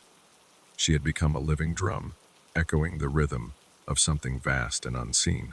At first, she tried to resist by clinging to the ordinary. She baked bread. She swept the hearth. She wrote in her journal, careful lines meant to anchor her in reality. But the bread always collapsed in the oven, pale and lifeless. The ashes from the fire arranged themselves into shapes of the watching eye, and when she read back her words, they were not her own. Page after page, written in her own hand, spoke with a voice she did not recognize. "We do not sleep. We do not close. We are the root, the shadow, the silence between your breaths." She tried to tear the pages free, to burn them, but the paper would not catch.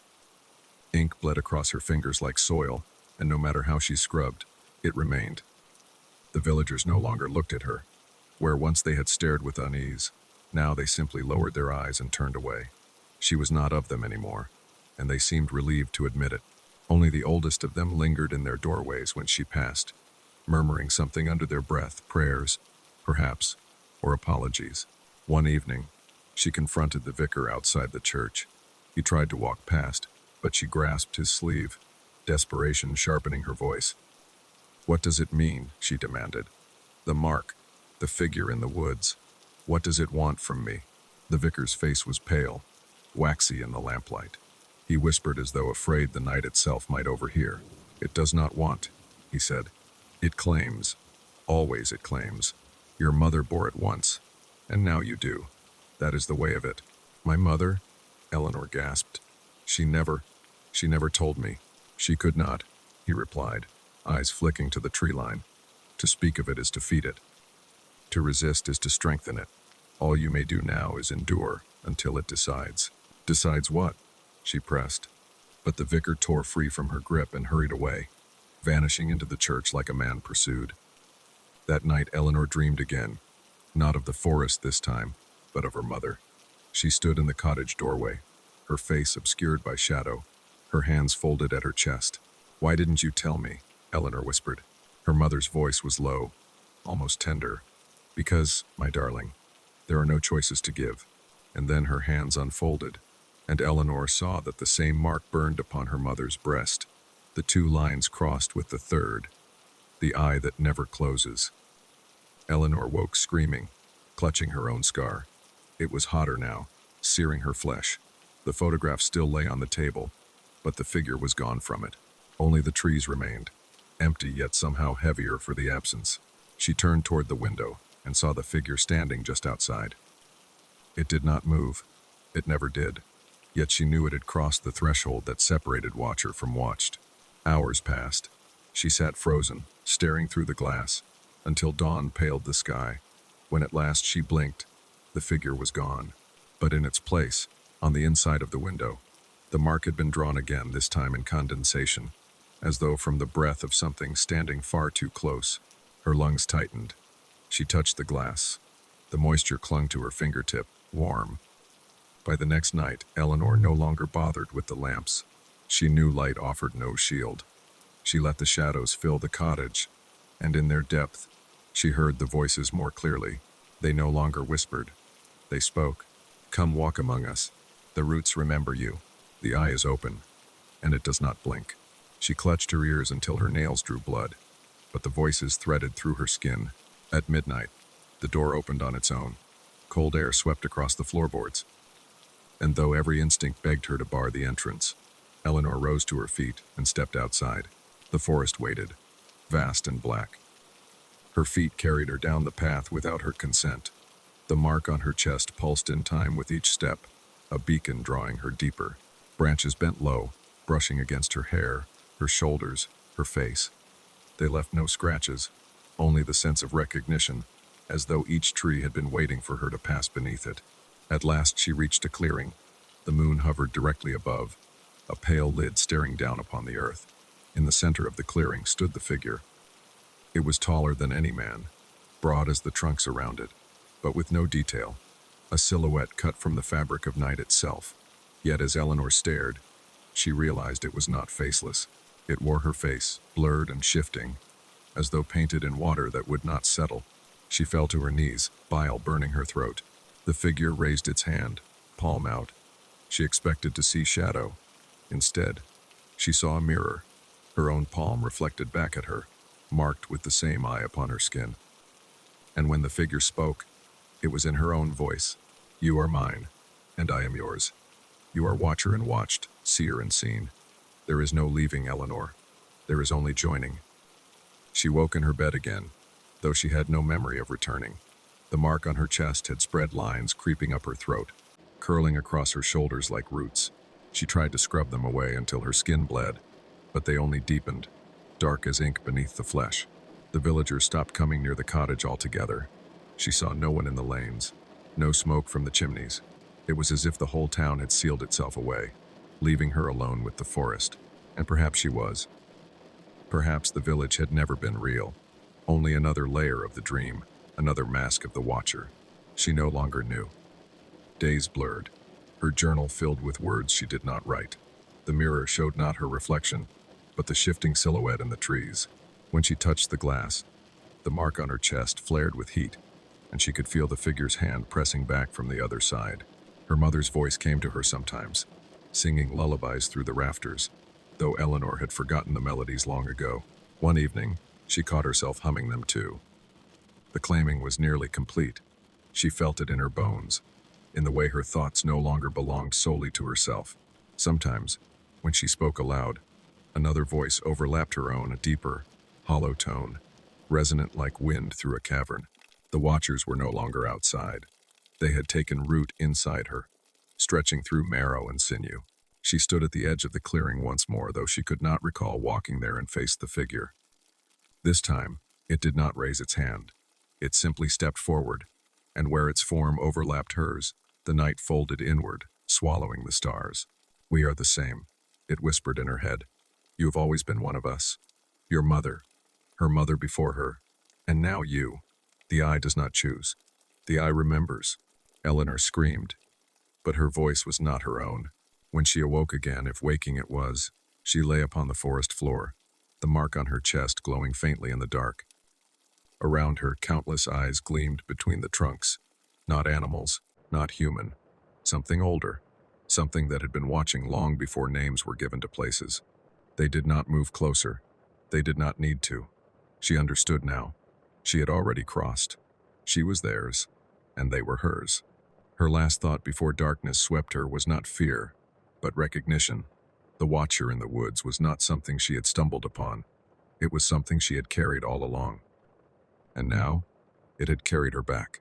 The forest no longer appeared to Nora as the familiar tangle of trails she had once wandered with ease. Instead, it had transformed into a living labyrinth that folded back on itself, the paths curving like ribbons in water, the trees bending and leaning as though conspiring against her sense of direction, until every step felt less like forward movement and more like a deepening surrender to something vast and patient. The air itself was thick, not with fog or mist, but with a kind of pressure that seemed to settle on her shoulders and press against her ribs, a constant reminder that she was no longer walking alone, for even when no figure moved between the trees, the sensation of being studied never wavered, as steady and unrelenting as the beat of her own frightened heart. The moon, bright and silver, hung low above the canopy, though its light felt wrong. Spilling across the clearing she stumbled into as if the glow rose not from the heavens but from the earth itself, a pallid reflection seeping out from the roots and stones. Around her, the trees stood unnaturally straight, their trunks forming a perfect ring, their branches bending inward to weave a roof of black needles and pale light, enclosing the space like a cathedral built for no god she had ever prayed to. At the very center of that hushed sanctum waited the thing she had tried so desperately not to see, the presence that had shadowed every step, the watcher itself, which revealed no body, no face, only a hollow suggestion of form, a void with the faintest outline, and within that absence, 2 points of light, dim yet piercing, eyes that were not eyes but a certainty of attention. She wanted to close her own, to fall to her knees and press her palms over her face like a child who believes darkness cannot find what it cannot see. Yet her gaze was pinned open, her neck stiff, her lungs shallow, as though the very act of looking had become a compulsion rooted deeper than will.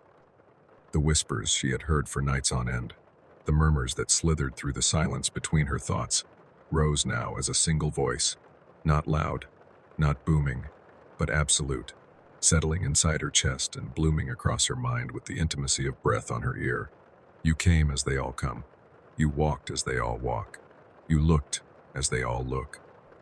The words, or were they thoughts, moved through her blood like a drug, and before she could resist, before she could form the shape of a question on her trembling lips, the presence offered another phrase, softer still, an invitation rather than a command. "Do you want to see?"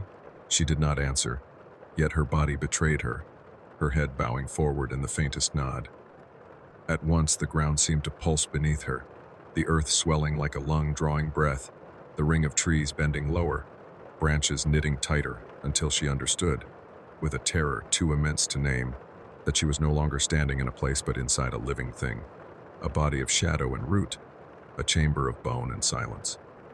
The watcher's eyes brightened, not blazing but widening like a door left ajar, and vision not her own flooded in, pouring through her skull until she no longer knew whether her eyes remained open or closed. Eleanor woke before dawn, though she could not remember closing her eyes at all. The cabin felt colder than it ever had, the air damp and heavy, as if the night itself had seeped into the wood and stone, leaving behind a residue that clung to her skin. She sat up in bed, and for a long while simply listened. The silence was not empty. It carried weight, a low thrum beneath perception, like a taut wire drawn endlessly across the dark. Her heart kept time with it, a nervous percussion that seemed to echo the presence she had lived beside for so many nights, the presence that waited in the trees. The easel in the corner still bore the last canvas she had touched, though she no longer dared to glance at it for more than a moment. The face she had painted her own, and not her own, seemed to watch her back, lips curled in a knowing smirk. the sockets hollowed into impossible depths. She had not painted them that way. And yet, night by night, brushstroke by brushstroke, details appeared that she did not remember placing there.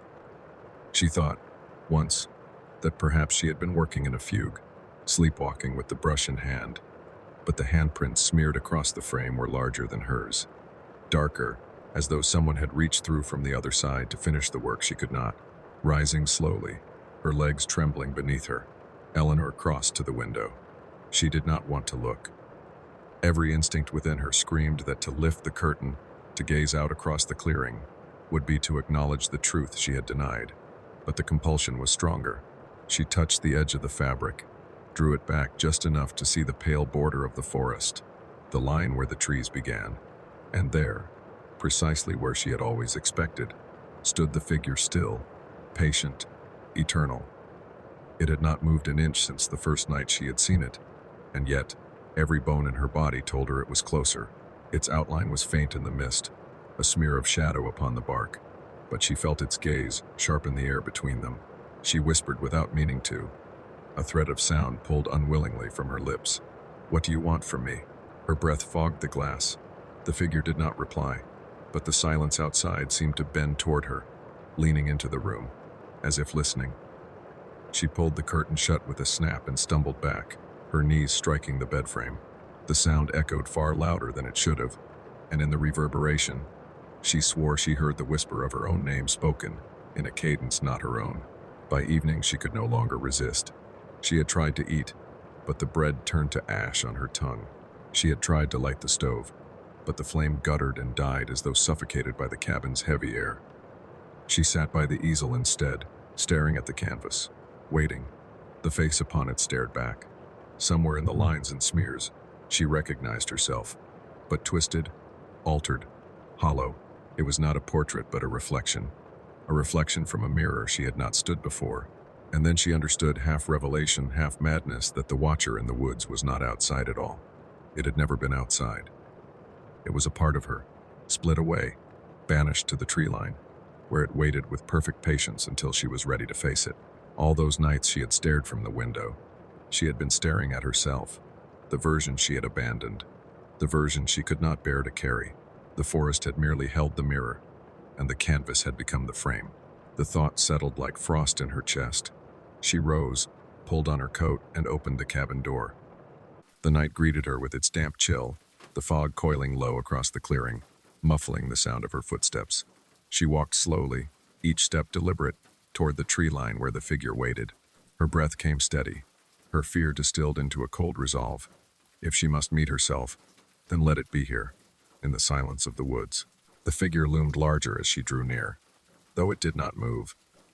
Her pulse thundered in her ears, yet her limbs felt numb, as though guided by strings. When at last she reached the edge of the clearing, she raised her eyes and saw not a man, not a shadow, but the sheer face of stone.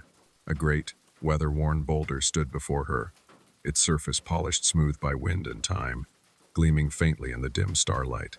And there, distorted upon its curved face, was her reflection. Her eyes stared back at her, hollow and endless, her mouth twisted into a grin that her own lips did not mimic. Eleanor staggered forward, unable to look away. The reflection moved without her, tilting its head, widening its smile. She felt her knees weaken, felt the ground tilt beneath her, yet she could not flee. The air vibrated with the sound of her own blood, or perhaps the low hum of something older, deeper, embedded in the stone itself. The reflection opened its mouth and whispered, though no sound should have crossed the rock, "You left me here. You left me to watch." Her scream tore the silence, but the trees did not stir, and the night did not return her cry. She fell against the stone, hands scraping across its smooth surface, searching for an edge, a flaw, a way to tear herself free from the face that grinned back at her. But there was nothing, only the mirror of her own ruin. By dawn, the cabin stood empty. On the easel in the corner, the canvas bore a new image, Eleanor, standing at the tree line, her face pale, her eyes hollow, her mouth stretched wide, as though in laughter. And in the corner of the painting, half hidden among the strokes of shadow, another figure watched, patient, waiting, eternal. And in the woods, if one stood quietly enough, They might see a woman at the boulder's edge, her reflection moving against her will, smiling when she does not, watching when she dares to turn away. The Watcher in the Woods remains. Story 4. The Humming Well. The first thing they noticed was not the silence of the cabin, nor the remoteness of the forest around it, but a sound subtle, continuous, almost too low to hear at first. It came to them on the second afternoon of their stay, after the firewood had been stacked and the groceries put away, after the laughter of escape from city noise had faded into the quieter rhythms of pine and shadow. Sarah stood on the porch with a cup of tea in her hands, the steam rising like a fragile thread into the late autumn air, and she frowned, tilting her head as though trying to catch a voice calling from far away.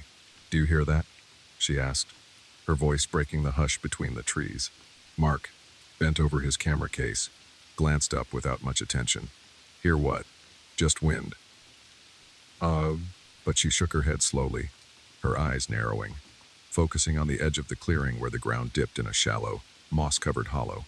From there, beneath the wet leaves and the tangled roots, something seemed to hum a faint vibration, like the lowest string of a cello drawn by an invisible bow, rising and falling with the breeze, yet never entirely ceasing. She stepped down from the porch, her slippers dampened by the grass, and stood still, waiting. Mark sighed, straightened, and followed. He was used to her sensitivities, the way she noticed patterns in birdsong or heard melodies in the drip of rain through gutters. She was a musician before she was anything else, and sound, to her, was as tangible as stone. The hollow yawned wider as they approached. Stones framed the depression, their surfaces slick with lichen, and at the center lay a circle of darker earth, so evenly shaped it seemed deliberate. And there, yes, Mark heard it too, at last, a low vibration rising faintly from beneath the soil, continuous, unbroken. "It's a well," Sarah whispered, crouching as if not to disturb it. "An old one, maybe sealed." The cabin's owner had mentioned nothing about it. The booking site had listed only rustic charms, cedar walls, a wood-burning stove, hiking trails nearby. No word about a half-buried well humming to itself at dusk. Mark leaned closer, placing a palm against one of the stones. The vibration tickled his skin, subtle but steady, like the purring of some slumbering animal deep beneath the ground. He pulled back, unsettled, and forced a laugh. Probably just groundwater. Echoes, maybe. But Sarah did not move. Her head tilted again, her breath caught as though listening to a phrase half-remembered. "It's not water, it's music." And indeed, the longer they listened, the more the sound took on a shape. It was not a note alone, but many layered faintly atop one another, weaving into something melodic, something patient and beckoning. It reminded Sarah of the way choirs sounded from behind cathedral walls. Voices carried through stone until the words were lost, but the feeling remained ancient, mournful, strangely tender. The sun dipped lower, shadows gathering, and Mark touched her arm, urging her back toward the cabin. "We'll look again tomorrow," he said, though his voice lacked conviction. "It's probably nothing." But as they returned to the porch, Sarah's gaze lingered on the hollow, on the stones that framed the earth. The sound followed them, softer now, as if retreating into the background, yet she could not unhear it. Even as she lay in bed later that night, the fire guttering low, she swore the melody threaded through the silence of the cabin, seeping up through the floorboards, a lullaby with no words, only vibration, pressing against the inside of her skull. She dreamed that the forest leaned closer to listen, and that somewhere beneath the cabin, beneath the roots and soil, a voice was waiting for hers. The morning broke gray and heavy, a fog creeping in low from the trees, wrapping the cabin in a muted haze that seemed to muffle even the ordinary sounds of the forest. No birds greeted the dawn, no squirrels rustled through the undergrowth. The world outside was still, as if waiting. Sarah rose before Mark. She had barely slept, drifting in and out of half-dreams where the hum of the well threaded through her consciousness like a pulse. It hadn't ceased all night. Even when she pressed a pillow over her ears, it lived inside her bones, resonating low and steady, calling her name without words. She stepped outside barefoot, her nightgown brushing against dew-slick grass, and followed the sound as though tethered. The hollow greeted her with its circle of stones, dark soil glistening faintly with moisture. She lowered herself to her knees at the edge, pressed her hands against the earth. The vibration rose through her palms, gentle at first, then stronger as though recognizing her touch. Her lips parted. Without intending to, she hummed back a single note, uncertain, quivering in the cold air. To her astonishment, the vibration shifted in response, deepening, swelling, a harmonic rising to meet her voice. She gasped, drew back, but the ground seemed to sigh in disappointment, the sound dimming until she leaned close again. "Sarah?" Mark's voice broke the spell, groggy, irritated. He stood at the cabin steps, rubbing his eyes. "What are you doing out here?" She turned, shivering though not from the cold. "It's answering me." He blinked. "What?" "The well. When I sing, it..." She faltered, realizing how absurd it sounded in daylight. She hugged herself, suddenly aware of her damp feet, the chill against her skin. "Never mind. I just wanted to listen." Mark shook his head, retreating inside. But Sarah lingered, whispering a single note into the hollow again. The hum responded, faint but undeniable, as though something far below had stirred in its sleep. They tried to distract themselves with ordinary tasks. Mark unpacked his gear, setting up his camera by the lake a half-mile away, eager to capture the autumn fog curling over water.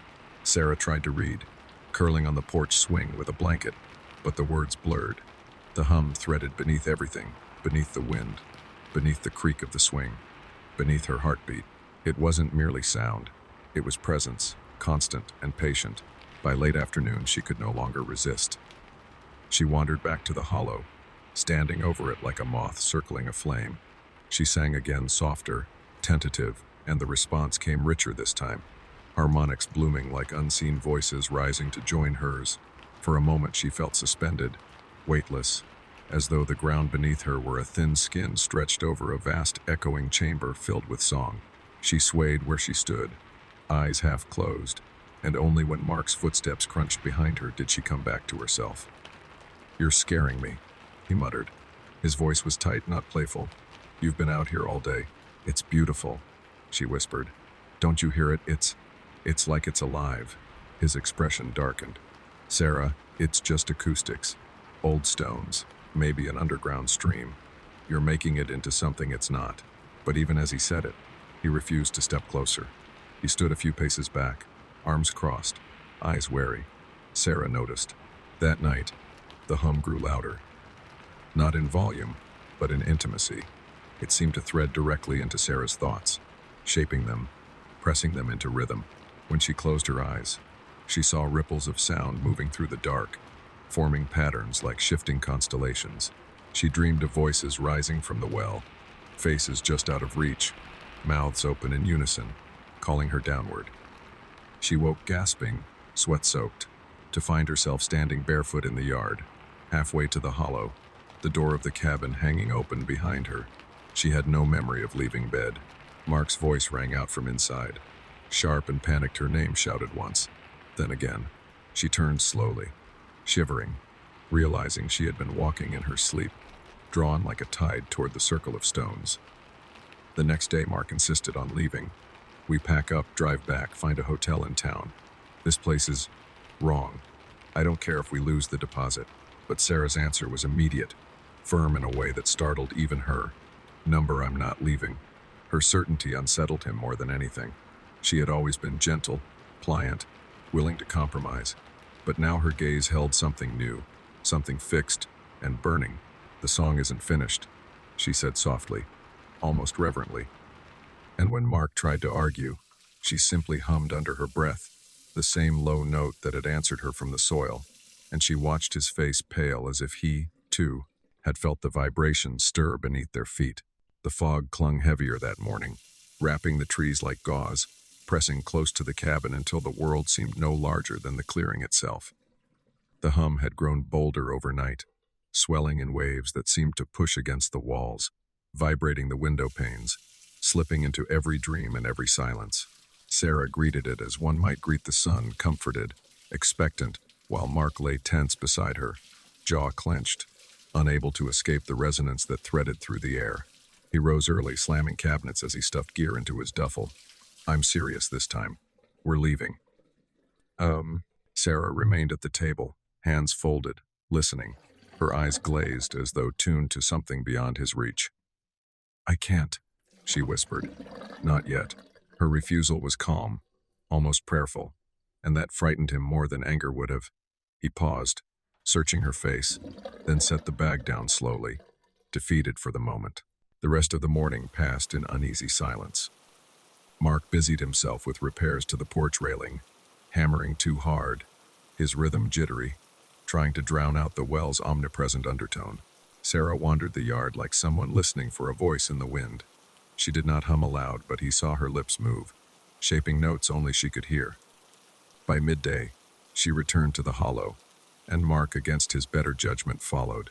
The circle of stones seemed sharper than before, as though the fog itself recoiled from the place, leaving the earth exposed.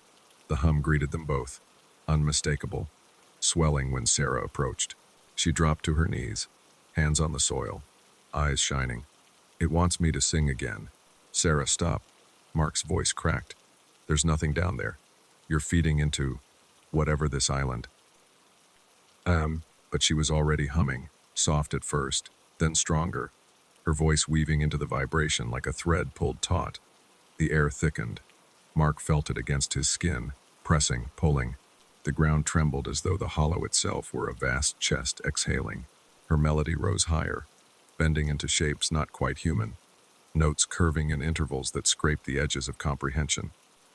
She sang with her eyes closed, body swaying, and Mark felt a pressure behind his eyes, a dizziness that made the world tilt. He stumbled back, clutching his temples. "Sarah, please." But she did not stop. The hum surged, harmonizing with her voice until the air seemed to shimmer. Then, as suddenly as it began, she cut off mid-note, collapsing forward onto the soil. Mark rushed to her, heart pounding, lifting her limp body. She was conscious, but barely, her eyes fluttering open with a strange serenity. "It's teaching me," she murmured, showing me the shape of the song. Mark pulled her away from the hollow, half carrying her back to the cabin, his chest tight with dread. That night, sleep was impossible. Sarah lay in bed murmuring fragments of the melody, phrases that curled and bent like smoke. Mark paced, clenching his fists, torn between anger and fear. The humming never stopped, not even for an instant. Sometimes he thought he heard voices hidden in it, countless voices, all layered, each one calling in a tongue older than language. Near midnight, Sarah rose again, not sleepwalking this time, but deliberate, her steps slow and steady toward the door. Mark tried to stop her, but her strength startled him. She wrenched free as though something else moved her limbs. She returned to the hollow, and this time Mark followed with a lantern. The fog parted around the stones, the air dense, trembling. Sarah stood at the edge, peering down into the darkness. "It's not a well," she whispered. Mark swallowed, throat dry. "Then what is it?" Her voice was reverent, tinged with awe. "It's a mouth." "Ugh." And as the word left her lips, the humming deepened, vast and hungry, resonating through the clearing, until Mark dropped the lantern in terror. The flame guttered out, and in the sudden dark, the sound pressed closer, surrounding them, vibrating their bones like strings on an unseen instrument. Sarah's face was pale, luminous in the gloom, her expression rapturous. "It's waiting to be fed." The word lingered in the fog, colder than the night air itself. A mouth. Mark wanted to deny it, to insist that Sarah was exhausted, delirious, but deep inside he felt the truth of it. The hollow did not ring like an echo chamber, it resonated like something alive, as though the earth itself had lungs, a throat, and a hunger. Sarah stood with her arms loose at her sides, the faintest smile tugging at her lips. Her posture was neither surrender nor defiance, but something stranger, something like devotion. The hum wrapped around her, harmonizing with her pulse, her breath, until she seemed less a woman than a vessel of vibration. Mark gripped her shoulder. "We're leaving tomorrow. Tonight if I have to drag you out." She tilted her head, eyes glimmering in the lantern's last embers. "It won't let us go. Can't you hear it? It's calling." "I hear it," he spat, voice shaking. "That's the problem." The ground trembled faintly beneath their boots, subtle, like the purring of a beast in its sleep. The fog swirled tighter around the stones, leaving the hollow black and bottomless. Mark pulled Sarah away, forcing her to stumble back toward the cabin. though she craned her neck over her shoulder the entire time, gaze locked on that dark circle. The night wore on like a fever dream. The hum seeped through the walls, resonating in every nail and board, vibrating the cutlery in the drawers. Mark shoved a chair beneath the bedroom door as if that could keep it out, but it seeped through wood and air alike, unrelenting. Sarah lay in bed, whispering the strange phrases it had taught her, strings of syllables that twisted the tongue. Sometimes she sang them softly, and each time she did, the entire cabin seemed to sigh, settling deeper into the earth. At dawn, Mark could no longer contain himself. He packed the truck again, throwing Sarah's clothes into a duffel, his hands trembling with every movement. "We're leaving. I don't care what it takes. We'll drive until the tank's dry and walk if we have to." Sarah only shook her head, hair disheveled, eyes distant. "It knows you want to run. It's already inside us. There's nowhere to go." Her words clung to him as he shoved her bag into the truck. Yet when he turned the ignition, the engine coughed once, twice, and died. The hum had sunk into the machine too, smothering its spark. Panic flickered in his chest. He slammed the wheel, cursing, while Sarah simply smiled faintly and murmured, "It doesn't like cages." That evening, Mark tried to keep her inside, but Sarah's patience was gone. She rose without hesitation, as though answering a summons, and walked into the fog. Mark followed with a flashlight, his heart racing. At the hollow, Sarah spread her arms wide, her silhouette a dark cross against the pale mist. She began to sing not a lullaby this time, but a chant, harsh and beautiful, bending upward into impossible intervals. The well responded, its hum swelling, almost jubilant. Mark clapped his hands over his ears, but the sound vibrated through his skull, rattling his teeth, burrowing deep. He shouted for her to stop, but his voice drowned, a thin reed in the tide. The soil at her feet cracked. Stones shifted, grinding against one another. The circle widened as though the mouth yawned. Cold air rushed upward, carrying with it the stench of wet stone and something older, something mineral, metallic, like blood left too long in the open. Mark lunged forward, grabbing Sarah's arm. "Enough." Her eyes blazed. "It's hungry, Mark. Don't you understand? It's starving." Before he could answer, the ground gave way beneath her. She shrieked once, a note both human and inhuman, as the earth opened and swallowed her whole. Mark dropped to his knees, grasping at the soil, clawing desperately, his flashlight tumbling into the void. It fell and fell, the beam shrinking into nothingness. The hum thundered, triumphant, vibrating so violently that the trees shook, leaves raining down. Then silence, utter silence, the first in weeks. Mark sat trembling at the hollow's edge, mud caked beneath his nails, his chest heaving. He called her name until his throat bled, but the earth gave no answer. And yet when the wind shifted, he thought he heard it again, faint, far below. Not the hum, but her voice, singing still, woven into the endless resonance of the well. For the first time since they had arrived, the woods fell silent. No thrum, no pulse in the soil, no vibration in the boards of the cabin, only the hiss of his own breath and the arrhythmic hammer of his heart. Mark should have been relieved. Instead, the silence struck deeper terror than the hum had ever managed. Silence meant the well had eaten its fill. Silence meant it was sated for now. But in that silence, he began to hear her. It was not the low, bone-rattling resonance that had haunted their days. It was Sarah's voice, faint, tender, as if carried by memory itself. It wove through the air with such clarity that he half expected to turn and find her standing behind him, smiling, hair caught in the lantern glow. She was beneath him, he realized. Far beneath. The earth had not destroyed her, it had absorbed her. She had become part of the song. Mark stumbled back toward the cabin, mud crusting his hands and knees, his mind burning with feverish clarity. He had to rescue her. The thought was absurd, impossible, but it consumed him whole. He filled a bag with rope, tools, even a hammer and nails, as though sheer willpower could reconstruct what the earth had claimed. All the while, her voice followed him, sometimes clear, sometimes distorted, sometimes overlapping itself like an old record skipping grooves. She sang his name in lilting tones, sometimes tender, sometimes mocking. "Mark, Mark, come down, it's so beautiful here." He returned to the well at dawn. The fog had thickened, settling low like a tide. The circle of stones no longer seemed still but trembled faintly, as if eager for his return. He tied the rope around a nearby tree, testing the knots twice, though his hands shook so violently he could barely thread the line. He looped the other end around his waist, standing at the edge. His stomach lurched as he peered into the dark, into the mouth that had devoured her. The hum rose faintly again, distant, patient, and her voice with it. "Don't be afraid. Just let go. Fall with me." He lowered himself inch by inch, boots scraping the damp stones. The walls exhaled cool mist against his face. The further he descended, the stronger the vibrations grew, until the rope itself trembled against his palms. 10 feet, 20, 40. His flashlight cut a weak tunnel downward, revealing only slick stone. No bottom, no footing, only endless descent. His chest tightened, breath shallow, and still her voice guided him. Now closer, sweeter, almost there. Don't stop now. He lost track of time. The rope burned his hands raw. When at last he glanced upward, the mouth of the well was nothing but a pinprick of gray light, swaying faintly with the fog. That was when he heard the others. Not just Sarah. A chorus. Dozens, hundreds, layered upon one another. Voices of men, women, children, braided into a single ceaseless hymn. Some wept, some pleaded, some laughed with cracked throats.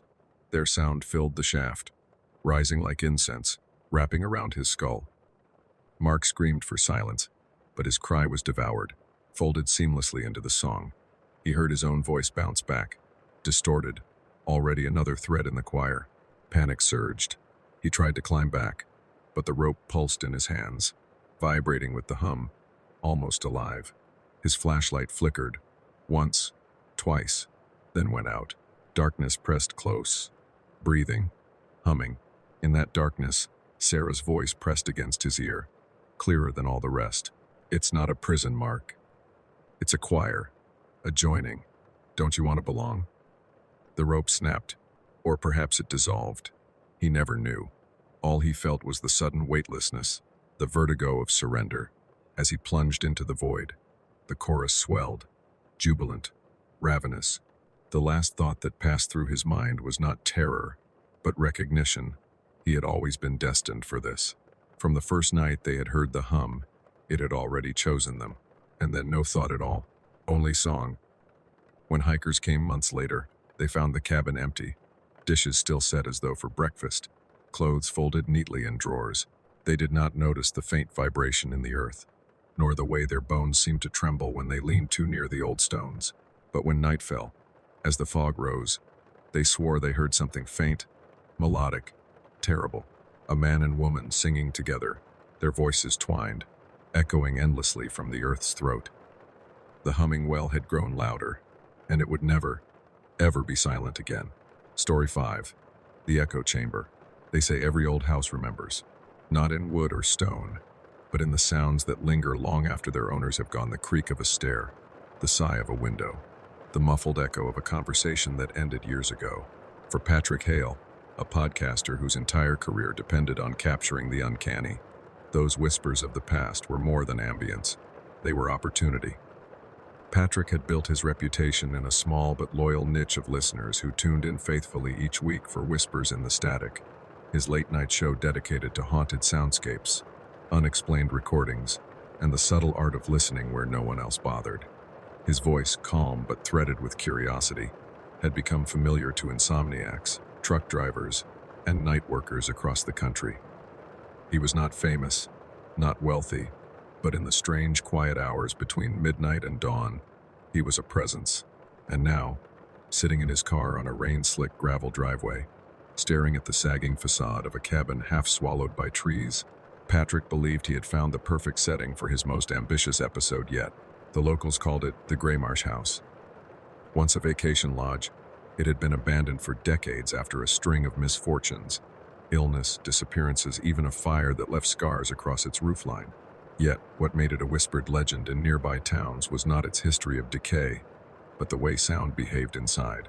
Hunters, squatters, and thrill-seeking teenagers alike all spoke of the same thing: echoes that did not belong, a cough that came back as a laugh, a word repeated, but in someone else's voice. Sometimes, an entire conversation replaying in the empty rooms, though no one had ever spoken it. For a man like Patrick, it was irresistible. He carried his gear inside a battered rucksack holding 2 condenser mics, a digital recorder, extra batteries, and his most trusted tool, an old pair of studio headphones worn soft by years of long nights. He closed the door behind him and the storm outside seemed to vanish, as if the house had swallowed the sound whole. The silence was oppressive. Not quiet. Exactly quiet was gentle, breathable. This was something else. Heavy. Watching. The kind of silence that made his throat tighten as though the air itself didn't want to be disturbed.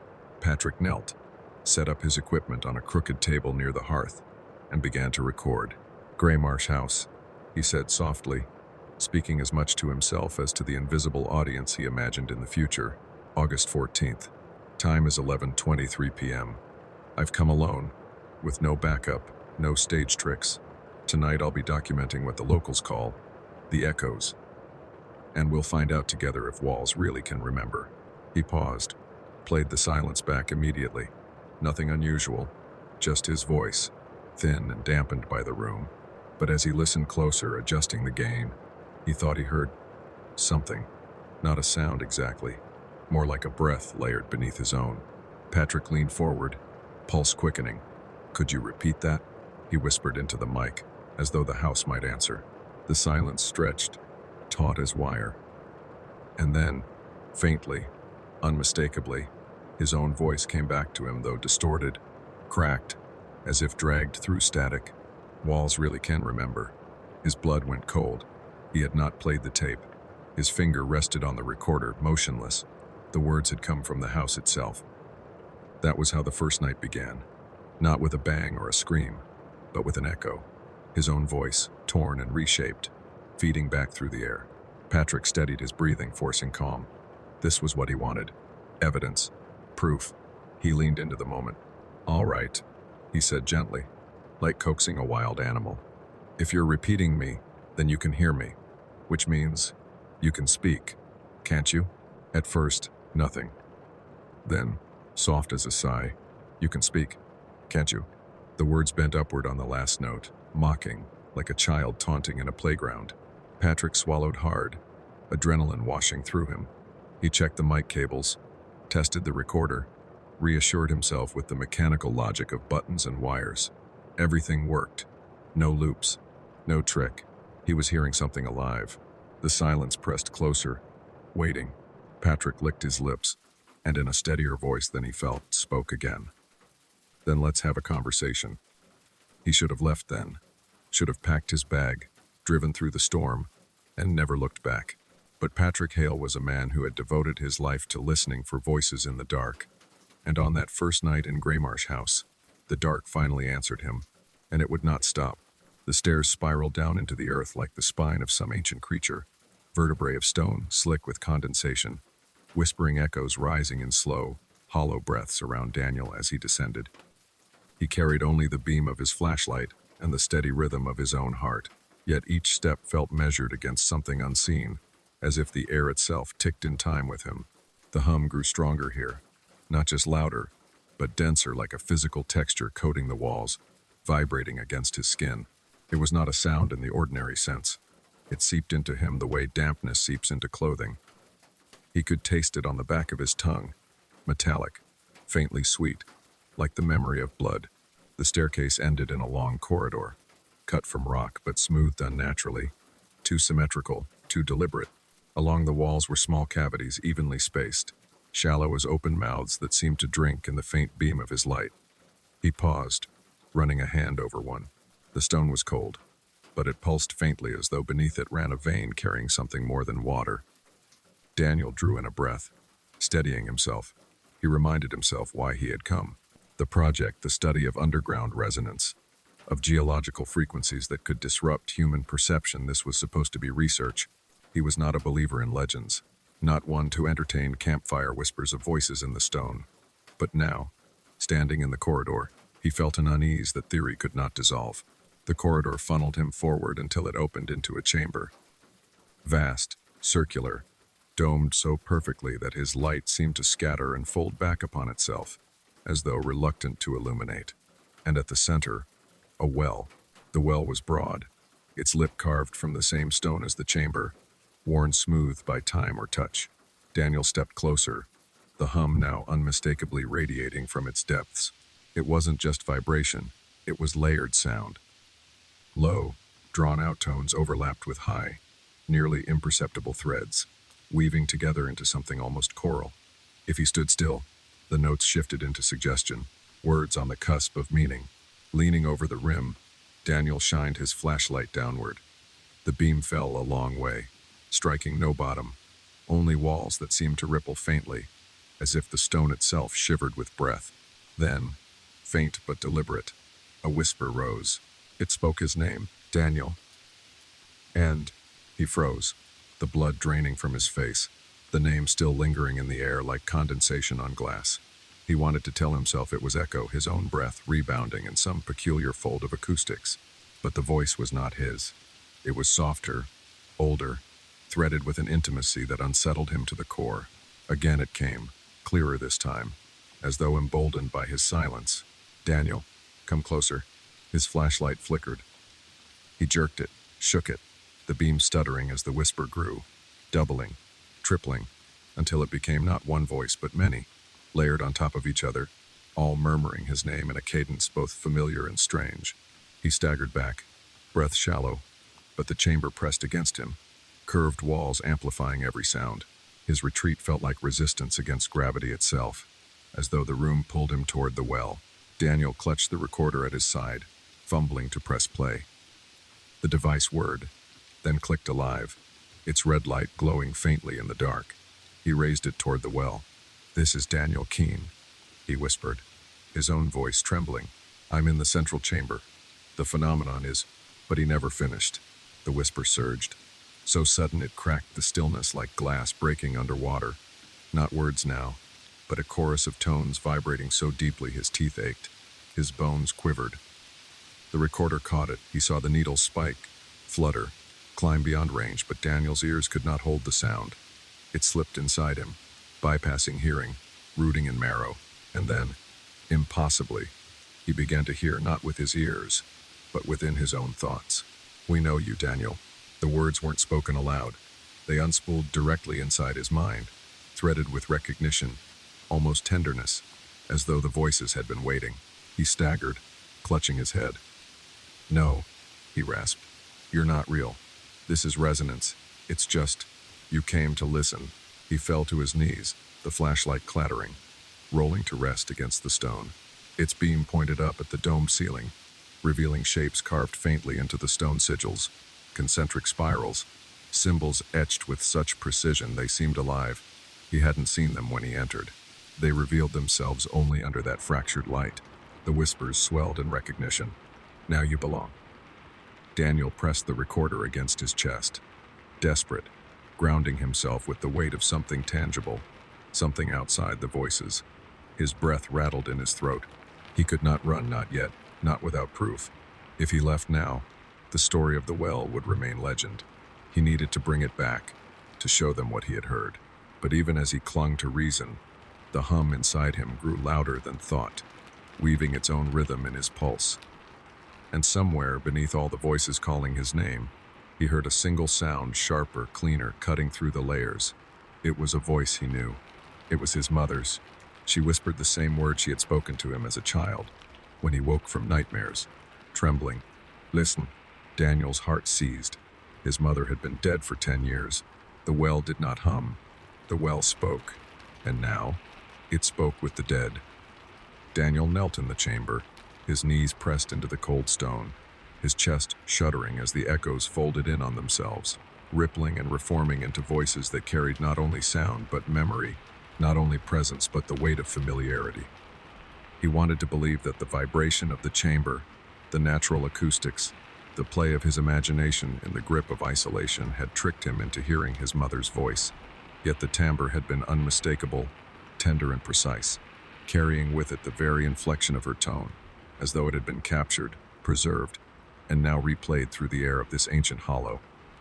The recorder in his hand clicked faintly as its reel spun, the red light blinking with mechanical calm, indifferent to the storm of sound around him. Daniel forced himself to rise, though his legs trembled, and he leaned against the rim of the well, peering once more into its fathomless throat. The darkness seemed to pulse, breathing with a rhythm that mimicked his own, and he realized with dread that the chamber was not only amplifying his presence but reflecting it back, reshaping it into something alien and alive. "Listen," the voice repeated, not only his mother's now but layered with others, overlapping like currents of water. A teacher from his childhood, a friend he had lost in college, the brittle laugh of his grandfather who had died before Daniel was old enough to remember his face. They poured into him in fragments, sentences that had no context, whispers that brushed against his skin like unseen fingertips. He stumbled backward, clutching at his temples. "You're not real," he whispered, though his voice was weak, as if speaking against the tide. "Your recordings, tricks of the mind." Its resonance, nothing more. But the chamber did not relent. "We are not tricks. We are what remains." The words uncoiled in his mind like a serpent, slow and deliberate, as though the stone itself had chosen to speak. He turned his flashlight toward the walls, its beam sweeping over the carved symbols once more, catching details he had missed. Faces hidden in spirals, profiles etched with precision, their mouths open in silent cries. These were not random etchings. They were portrait scores of them circling the chamber like a congregation caught mid-chant.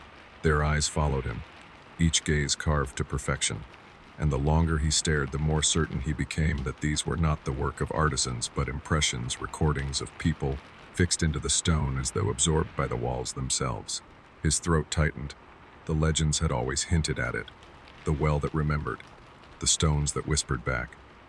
A place where voices were not lost to death, but captured, repeated, woven into eternity.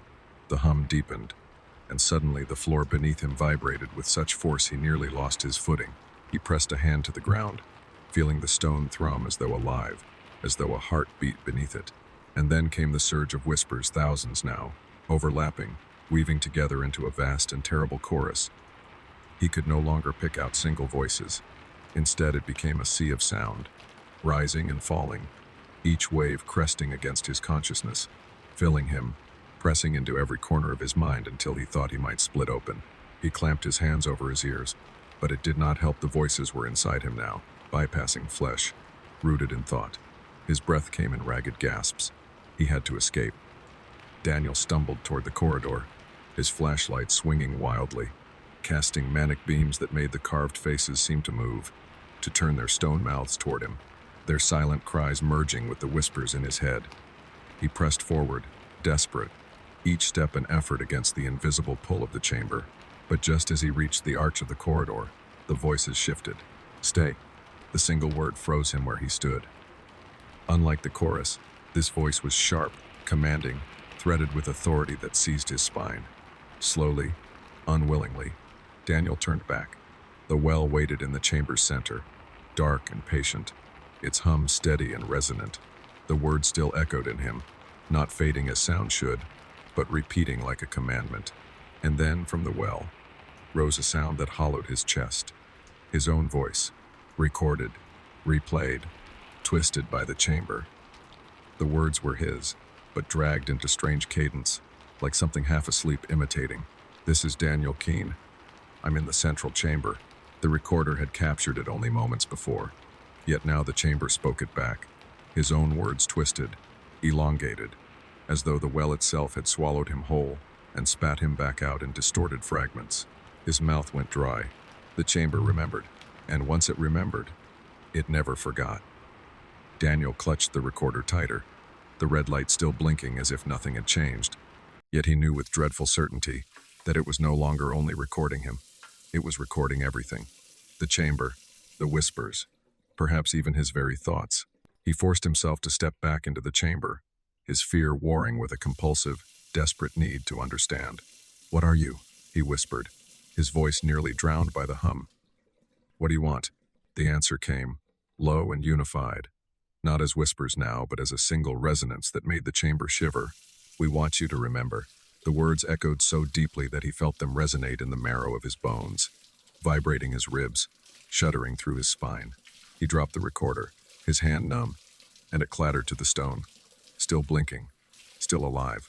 And in that instant, Daniel realized the most terrible truth of the well. It did not only collect the voices of the dead, it collected the living. And once you had spoken in the chamber, you were never free of it again. The recorder lay on the chamber floor, its reel spinning in defiance of silence, though silence no longer existed here. Daniel staggered backward, but the walls did not release him. They seemed to lean inward, the carved faces tilting subtly, as though the stone itself had begun to bow, to close around him.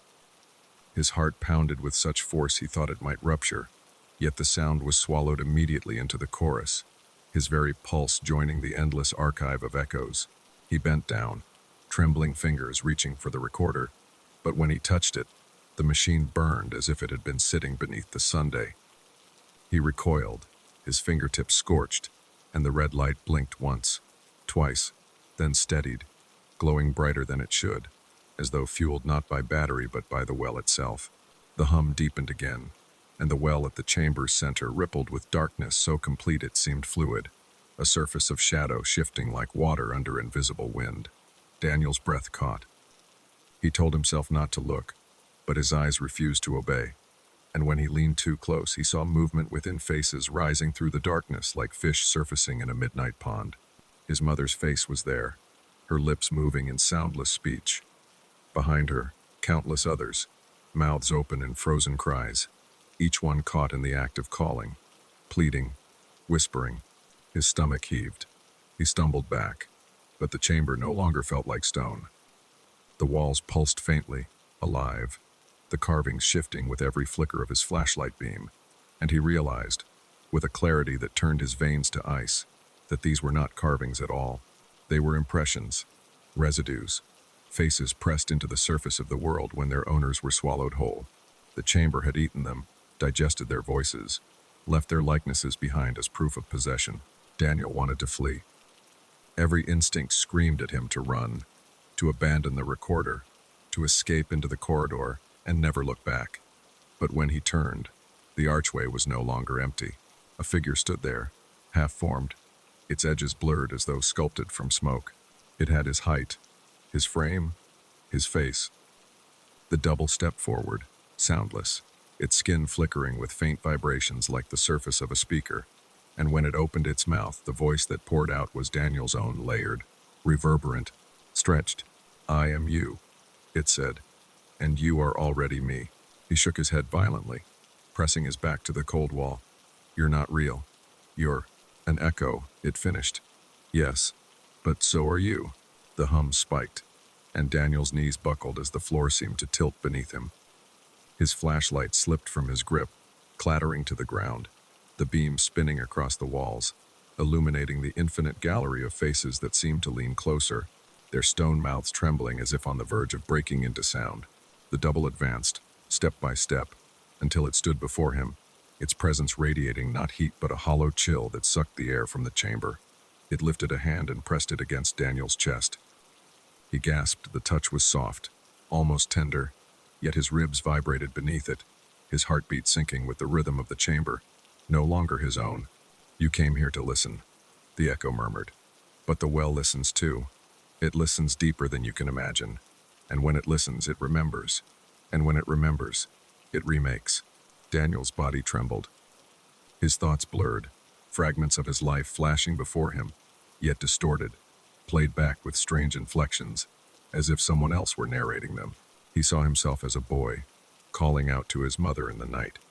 He heard his own voice on the first day of college, the words twisted, stretched into something alien.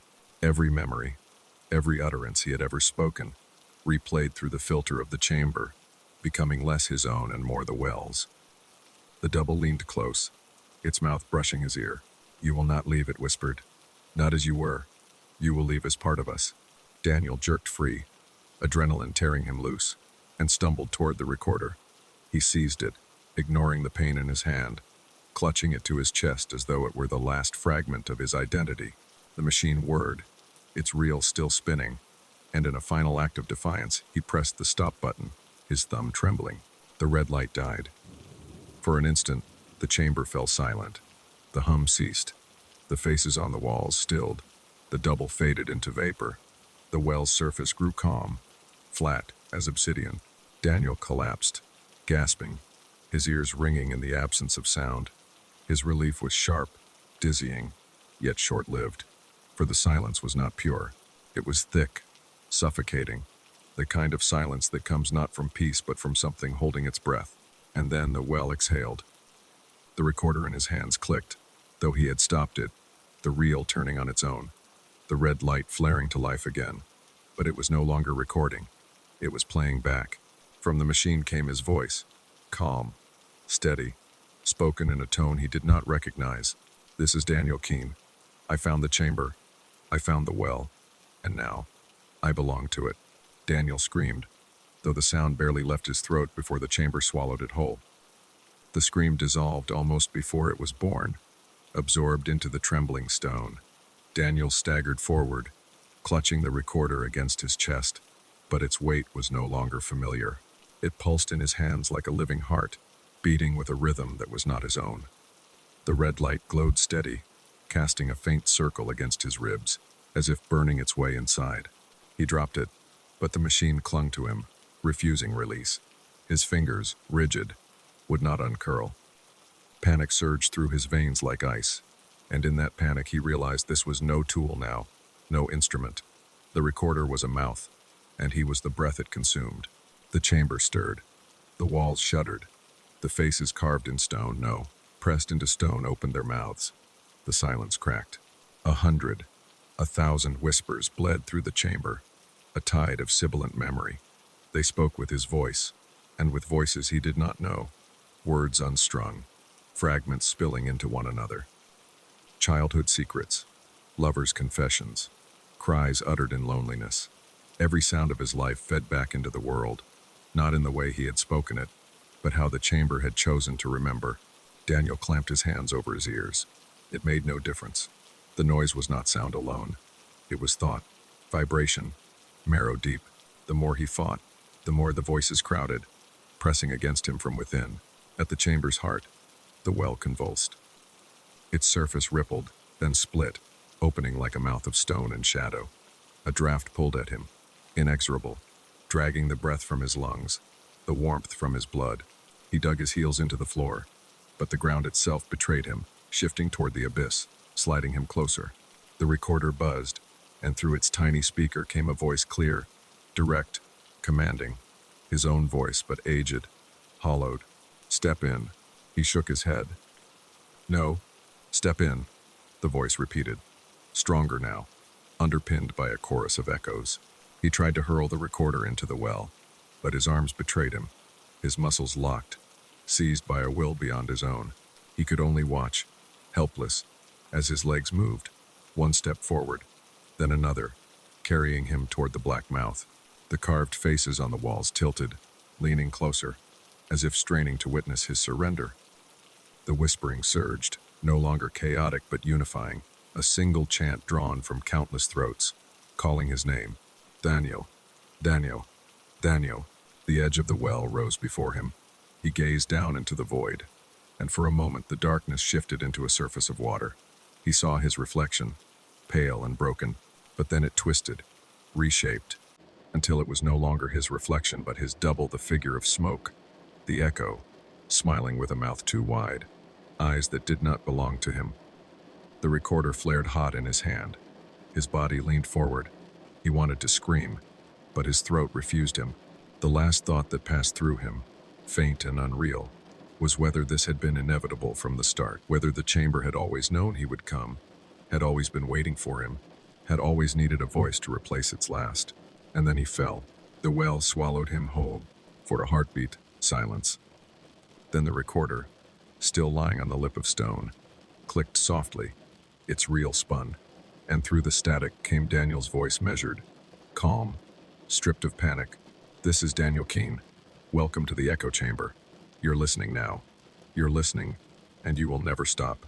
The faces on the walls shifted once more, another impression forming among them, fresh, distinct. His. The chamber hummed. The recorder purred. And in the distant night above the earth, in the empty cabin where he had first pressed the record button, the speakers crackled to life on their own. His voice filled the room, and it kept playing. Story 6. The veterans' retreat. The cabin did not appear on any official map. If you drove far enough into the valley, past the broken fence lines and the hollowed-out barns, you might catch a glimpse of it through the trees. A squat structure of cedar and stone, its roof hunched low, as if shielding itself from the world. No signposts pointed the way. No locals spoke of it, save in half-muttered warnings, carried with the caution of people recalling a wound they would rather not reopen. Ethan Carr did not believe in warnings. He had spent his life cataloging the relics of other men's fears, forgotten asylums, derelict lighthouses, entire towns bleached to silence by the passage of time. To him, the cabin was nothing more than another relic. A retreat, perhaps, abandoned by some soldier who never found peace once the battles ended. He told himself this as he parked his truck at the tree line and looked up at the lonely silhouette, the first shadows of dusk already coiling around its windows.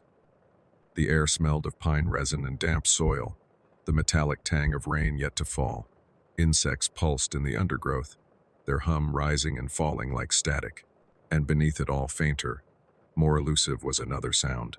A faint click, like glass tapping against glass. He paused, listening. The trees whispered with wind, but the sound returned again. Click, pause, click, too steady to be chance. He shook it off. Cabins groaned and shifted. The forest had its own clockwork. He shouldered his pack, the strap biting into his collarbone, and made his way up the narrow path. The cabin loomed larger as he approached. Its shutters were bolted shut, yet the wood was not rotted.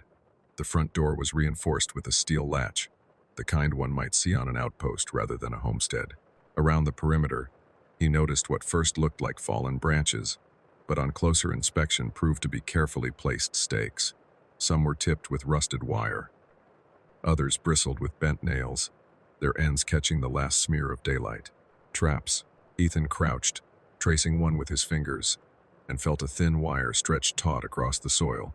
Follow it, and it led to a cluster of cans buried shallow, the metal waiting to rattle at the slightest pull. A perimeter alarm, primitive yet precise. His mouth went dry. He had studied military journals, read about the paranoia of men who returned from war with no battles left to fight, only ghosts. This was no casual cabin. It was a fortress built by hands that expected siege. A crow startled overhead, black wings cutting across the deepening sky. Ethan rose, brushed the dirt from his palms, and told himself again what he had always believed. There were no real ghosts, only stories, shaped by men who could not tell where memory ended and madness began. The latch resisted at first, then yielded with a groan. The interior smelled of oil, iron, and the faint, lingering musk of tobacco smoke. Dust had gathered, but not enough to suggest decades of abandonment. It felt recent, as though the occupant had stepped out only days ago. A table sat at the center of the single room, its surface scarred with burn marks and knife gouges. Upon it lay an open notebook, the paper yellowed but the ink sharp. Ethan leaned closer, reading the first lines. They come at night. Not the men I fought, not the armies I once knew. Something older, something that waits for silence to fall, and for the heart to slow. I am not mad. I know the difference. My traps hold them at bay, but only for a while. They learn, they adapt, and when I sleep they move closer. Ethan felt the skin along his neck tighten. The handwriting was jagged, uneven. The words pressed deep into the page as though the pen had been gripped too hard. He flipped further. Drawings filled the margins. Diagrams of tripwires, spike pits, barricades made from furniture, and between them sketches of figures, tall, indistinct, their outlines blurred as though even the pen had struggled to capture them. Always watching, always waiting at the edges of the trees. A sudden clatter broke the stillness. Ethan froze. Somewhere outside, metal rattled, a brief cascade like tin striking stone. The perimeter, the trap. His chest constricted, breath caught between disbelief and something colder, sharper. He set the notebook down carefully, moved toward the shuttered window, and pressed his eye to a narrow crack in the wood. The trees shifted in the wind. Shadows lengthened, tangled. Nothing moved that he could see. Nothing save for a patch of darkness at the edge of the clearing that seemed too dense, too fixed, as though the night itself had taken form and chosen not to sway with the branches. The rattle came again, this time closer. Ethan's hand hovered near the doorframe, where an old hunting rifle rested against the wall. His pulse hammered, torn between instinct and reason. He told himself what he had always told his audience, that every ruin, every abandoned place, carried the residue of human fear, not the presence of the supernatural. But the notebook's words pulsed in his mind. They learn, they adapt. The air seemed to contract, heavy with a silence that was no longer natural. He had come for a story. What he found instead was a threshold, and thresholds, he realized, were not always meant to be crossed. The following morning rose in a shroud of pale gold, the kind of light that does not so much banish darkness as merely dilute it, allowing shadows to cling stubbornly to corners and beams, leaving the world looking unfinished, half-sketched. Jonathan awoke to the muted chorus of the forest crows croaking from distant trees, the faint rush of a stream somewhere unseen, branches scratching against each other like restless bones. His sleep had not been peaceful. Dreams had threaded through the hours, carrying fragments of voices that seemed almost familiar, though whenever he reached toward them they dissolved, leaving only a residue of unease.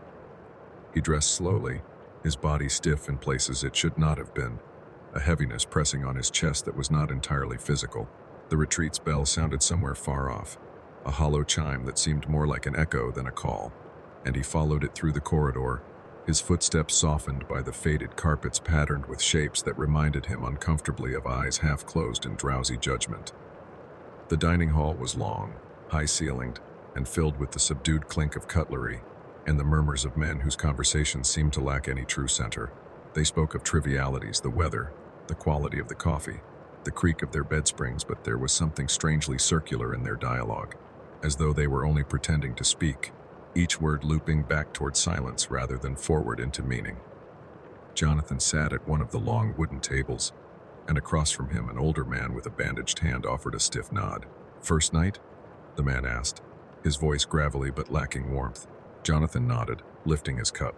"Yes, took some adjusting." The man looked at him for a long moment, then lowered his eyes to his plate, where the eggs looked as though they had been left too long in the pan, rubbery and pale. "It always does," he murmured, and for a moment Jonathan thought the words had carried more weight than they should have, like a sentence rehearsed too many times. When breakfast was finished, a nurse in a spotless uniform led the men outside, where the forest loomed like a wall of living shadow, the retreat's grounds barely carved from its immensity. They were instructed to walk the perimeter paths, to breathe deeply, to let the air cleanse them of the burdens they carried. Jonathan obeyed, though each inhalation seemed to fill him not with clarity but with a strange vibration, a faint humming threaded through the wind, as if the trees themselves whispered beneath their bark. He found himself drifting from the group, his boots crunching over soil that seemed strangely soft, as though the earth had been disturbed and then hastily covered again. A crow flew low across his path, startling him with a cry so sharp it resembled a word, though no word he could recognize. Jonathan paused, staring into the thickets, and for an instant he could have sworn he saw movement there, a figure pale against the dense dark, but when he blinked it was gone, leaving only the sway of branches. Later, during the therapy session, they were seated in a circle, each man expected to speak his truth into the air, to let the silence receive it. The counselor, a woman with hair tightly bound and a smile that never touched her eyes, asked Jonathan to share. He hesitated, the words gathering like stones in his throat, but then he spoke of the sound of helicopters, of sand that burned under his boots, of a friend's hand slipping from his grasp in the smoke. The other men listened in stillness, their faces unreadable, and when he finished, the counselor nodded slowly, her gaze lingering on him in a way that felt less like sympathy and more like study.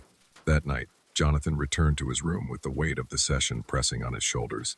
The window admitted only a fragment of moonlight, yet the corners of the room seemed too deep, darker than they should have been.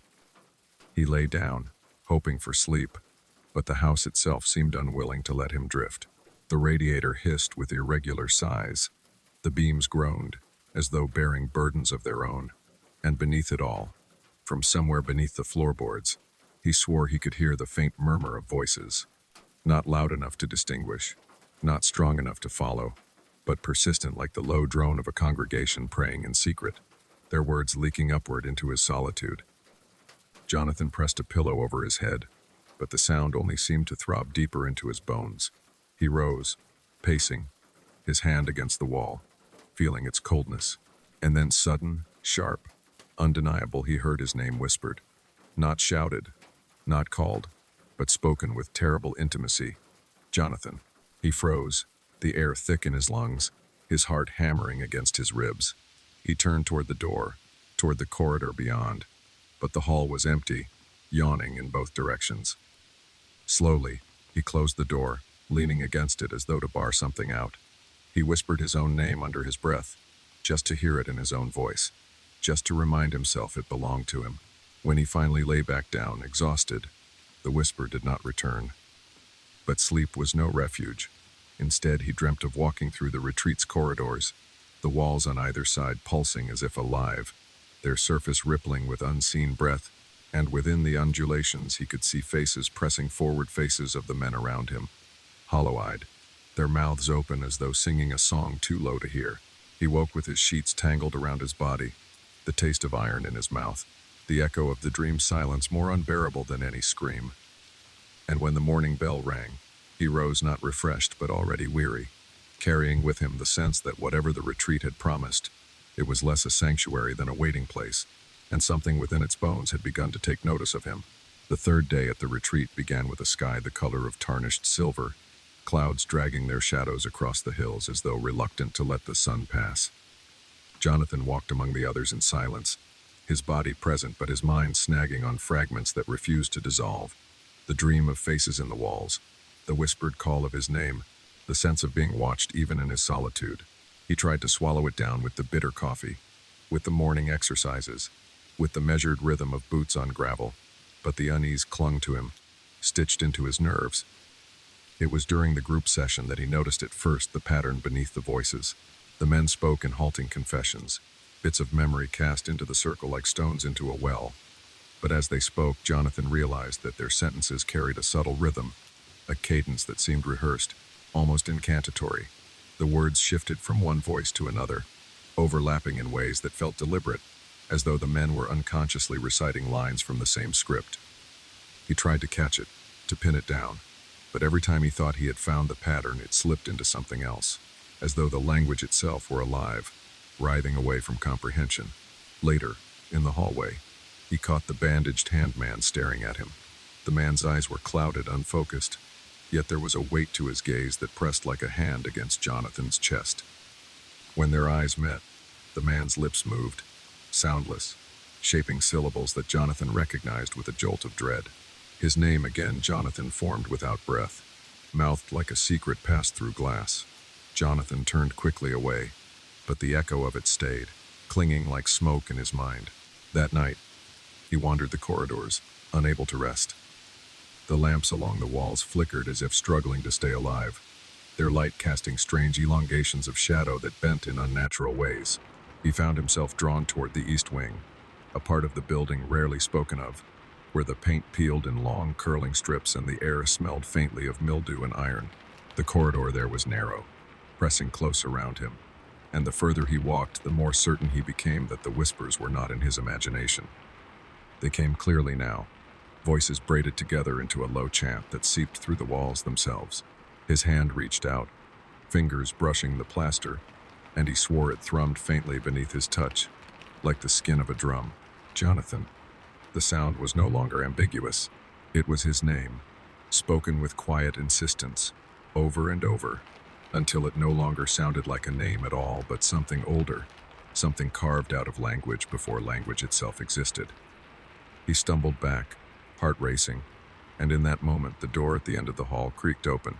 A sliver of darkness deeper than the corridor's gloom yawned from within, and for a heartbeat he thought he saw movement inside, figures shifting just beyond the reach of light, their outlines dissolving the longer he looked. The air pressed against him, thick with the scent of damp earth and candle wax, and though every instinct urged him to turn and flee, he took a step forward, then another.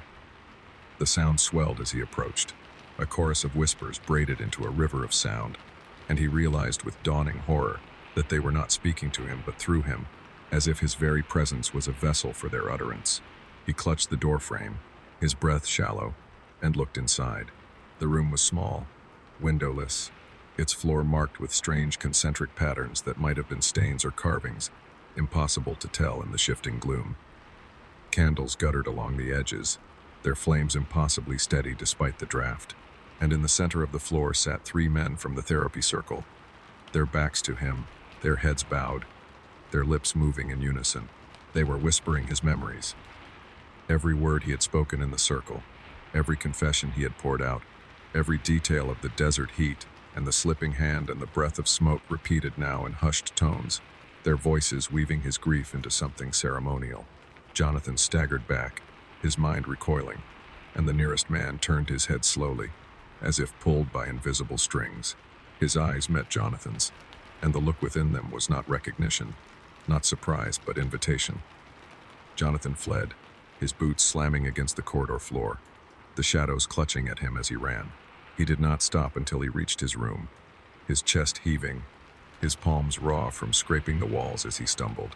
He locked the door, though the lock felt useless, a child's toy against whatever forces moved within this place. Sleep did not come easily.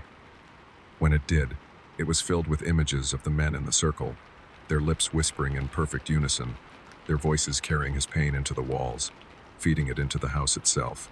He dreamt of the retreat breathing around him, inhaling his confessions, exhaling something foreign into his lungs. And when he woke, the whispers had not stopped. They were there, faint but persistent, curling in the silence between his heartbeats, threading through the pipes and the beams, a reminder that nothing he had given voice to was truly his anymore. It belonged to them now. It belonged to the retreat. Jonathan no longer measured his days in meals or in the bell that tolled to summon them. He measured them in the cadence of the whispers. They were constant now, woven into every quiet corner of the house, threaded into the sigh of pipes and the groan of the old beams. He could not escape them, not even in his sleep.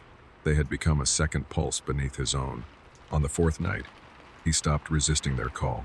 The east wing beckoned him again, the corridor dark, the paint flaking like old skin.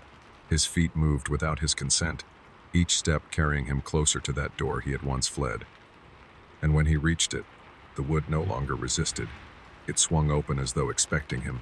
Inside, the three men still sat on the floor, their backs bowed, their lips moving in perfect unison. But this time, they were not whispering his memories. They were whispering his thoughts, the very fragments running ragged through his mind, the suspicion, the fear, the half-formed prayers he dared not voice spilled from their mouths as though stolen the instant he conceived them. Jonathan stumbled forward, a protest forming on his lips, but it dissolved into a cough as the air thickened. The room was alive with a rhythm, a subtle vibration that passed through the soles of his boots and into his bones. The concentric patterns on the floor glowed faintly now, as if traced by embers, and then he saw the figure. At first, he thought it was a trick of the candlelight, a shadow cast where no body stood. But slowly it resolved, a shape unfurling from the wall itself, tall and indistinct, its edges seething like smoke caught in a jar. No face, no features, only an impression of presence, and yet Jonathan knew with perfect clarity that this was what the retreat served. The men raised their heads in unison. Their eyes were voids, not black but empty, the absence of anything human. Together, they intoned a single phrase, each syllable a needle driven into Jonathan's skull. The house remembers. The floorboards shifted beneath him, trembling as though in anticipation. The walls seemed to bend, to breathe, to inhale. Jonathan realized with a jolt of horror what was happening. The confessions, the memories, the grief, all of it was food. The retreat was not a sanctuary, it was a mouth.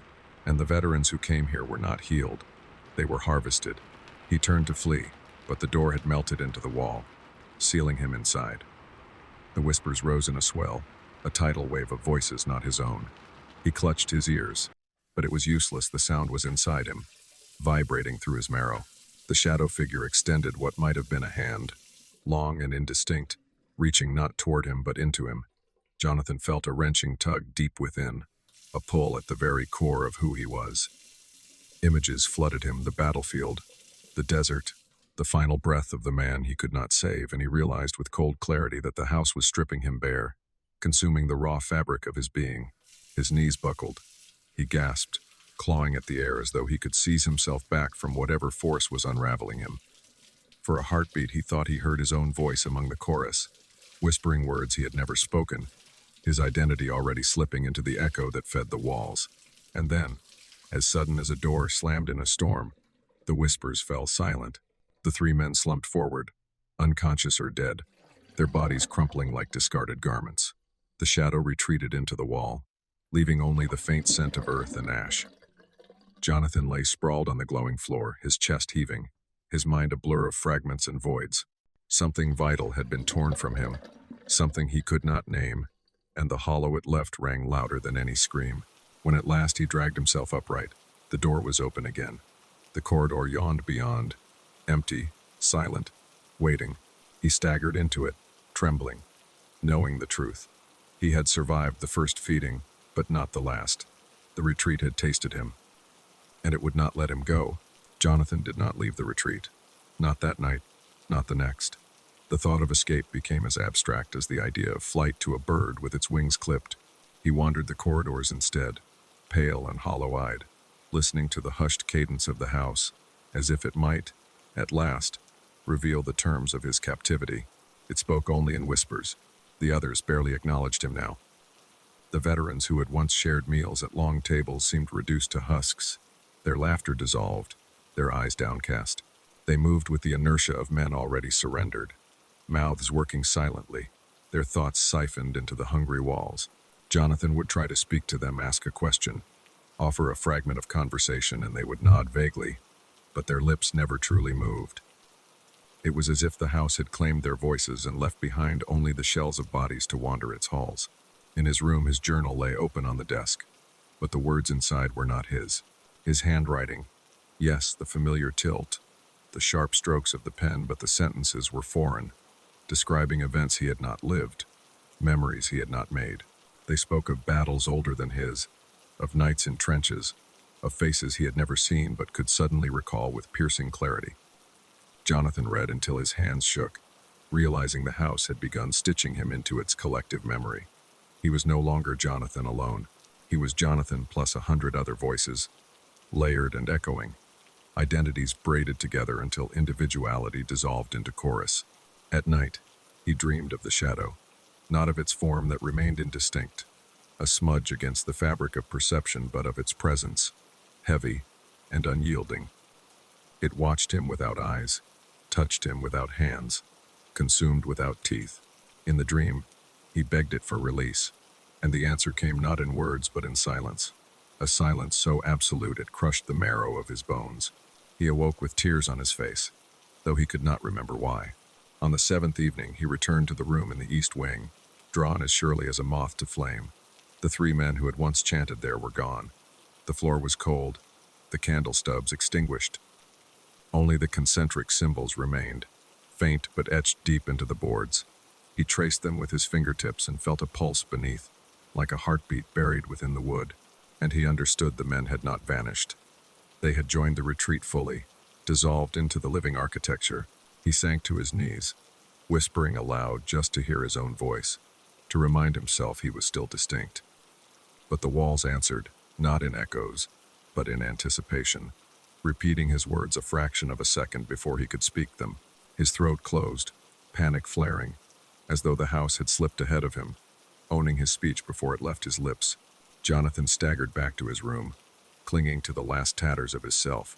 He wrote again in the journal, scrawling desperate lines. My name is Jonathan Hale. I am not the house. I am not the whispers. I am a man. I am a man. I am. But when he looked down, the words had rearranged themselves. They read, The retreat remembers. The man is gone. Only the voice remains. The pen dropped from his hand. He stared at the page until the letters blurred into indistinct shapes, then into nothing at all. A weight pressed against his chest. Not crushing, not violent, only inevitable, like a tide rising around a drowning man. In the silence that followed, Jonathan realized he could no longer recall his own face. The mirror reflected only shadow, a faint outline dissolving at the edges. His memories fluttered like loose pages, scattering into the corners of the house where countless others had already vanished. And then, at last, the whispers quieted. The walls grew still. The beams ceased their groaning. The air softened into something almost gentle, for the retreat had finished with him. Somewhere deep within the house, a new voice began to murmur. It was his. It would always be his. Not spoken, not sung, not screamed, but threaded into the eternal hush of the walls. And when the next traveler arrived, weary and broken, seeking rest among the silent halls, Jonathan's voice would be there, waiting, part of the lullaby that drew them in, part of the trap that never truly released its prey. For the retreat did not hunger quickly. It hungered patiently. And now, Jonathan Hale hungered with it. Story 7. The Appalachian Pact. There is a silence to the Appalachian woods that feels older than language itself. It is not the simple hush of leaves swaying in the wind, nor the stillness that comes when snow buries the valleys. It is a silence that breathes, that seems to remember, that listens. Many who grow up along the spine of those mountains swear they feel it in their marrow, a presence hidden in the folds of shadow, watching, patient, older than any human story. Elias Carrington had not expected to inherit anything, least of all a cabin older than the country itself. His grandfather had spoken of it only once, in the half-muttered way mountain men sometimes speak of places they wish forgotten. A cabin up on Black Hollow Ridge, the old man had said, voice turning brittle. Don't let it call you. Don't let it make you think it's yours. But when the will was read, the keys were pressed into Elias's palm like a weight of iron. Along with them came a thin, leather-bound journal, its pages frayed and brown with time. His name carefully written on the front page in a hand that was not his grandfather's, but someone far older. For the blood that follows. It was late autumn when he first climbed the ridge. The trees, bare and skeletal, reached crooked fingers toward a sky the color of ash. The cabin emerged slowly from the mist, a shape more suggestion than structure, leaning against the slope as if the mountain itself were keeping it upright. The timbers were blackened with age, the shutters hanging loose, the roof sagging. Yet Elias felt no ordinary decay about the place. The air seemed thicker, heavier, as though centuries of breath had gathered and refused to leave. He turned the key, and the door opened with a sigh that felt almost human. Dust rose in a faint cloud, lit by the pale gray light spilling through cracks in the walls. Inside was sparse a table, 2 chairs, a hearth cold with ash, but the silence was the same as outside, dense and listening. That night, by the weak glow of an oil lamp, Elias opened the journal. Its first entry dated back to 1799. The handwriting was steady, deliberate, as though the writer had known these words would matter long after his bones had turned to dust. We made the pact, it read. The soil is poor, the winters cruel, the rivers fickle. But the hollow listens, and the hollow answers. It gives to those who offer. It asks only once in a lifetime, but it asks without mercy. Elias felt the chill settle into his chest. He turned the page. The next entries spoke of sudden prosperity. Fields yielding bountiful crops, herds fattening beyond expectation, children born strong and untroubled by fever. The family name, once obscure, rose swiftly in the region, their holdings growing vast, and then came the line that stopped him cold. Once in every century, blood must answer blood. The hollow does not forget, the hollow collects. Elias set the journal down, his hands trembling. A pact, an offering, a blood debt. His mind rebelled, tried to dismiss it as folklore, mountain superstition scrawled by a desperate man 2 centuries dead. But as the lamp flickered and the cabin groaned, he felt a prickle along the back of his neck, the sensation of being observed, not by eyes, but by the hollow itself. That night, he dreamed of voices whispering from the tree line. They spoke in a language he could not understand, but their tone was intimate, coaxing, like the lullabies his mother had once sung when he was a child. He woke before dawn, the sheets damp with sweat, the journal still open beside him as though it had been waiting. When he stepped outside, the mist was thick, rolling across the ground in sluggish waves. He could see only a few feet into the trees, but he swore something moved there. Just beyond reach, a pale flicker of shape that retreated the moment his eyes fixed upon it. He listened, and for a moment he thought he heard the faintest murmur, carried low and steady by the wind. By midday, he found himself returning to the journal, unable to resist. More entries revealed the rhythm of the pact. Every generation, a caretaker chosen, one who would keep the cabin, keep the land, keep the promise, and at the close of every 100 years, one soul given, not asked for, taken, The last entry was written in a hand nearly identical to his grandfather's, though dated 60 years earlier. I have fulfilled my part. The hollow is patient, but it will come again. For the blood that follows. The words burned themselves into Elias's thoughts. The blood that follows. Him. That evening, he stood at the threshold of the cabin, staring into the endless folds of forest. He had grown up far from these mountains, a city man, skeptical of stories, dismissive of superstition. Yet here, beneath the weight of the hollow's silence, his skepticism felt like a child's toy, flimsy, fragile, incapable of shielding him. And when the night came, the dreams returned. This time, the whispers carried his name. Elias, Elias, the time has come. The hollow remembers. He woke with the sound still echoing inside his skull, unsure if it had been a dream at all. The following week blurred into a rhythm of gray mornings and fog-choked afternoons. Lydia kept returning to that same bench near the courthouse, as if her body were compelled by something older than her own will. She tried to convince herself it was coincidence, the pull of habit, the comfort of routine, but deep inside she knew the truth. The land was watching her. Every time the wind passed through the courthouse square, it carried with it the faint rustle of voices, like the memory of leaves against stone.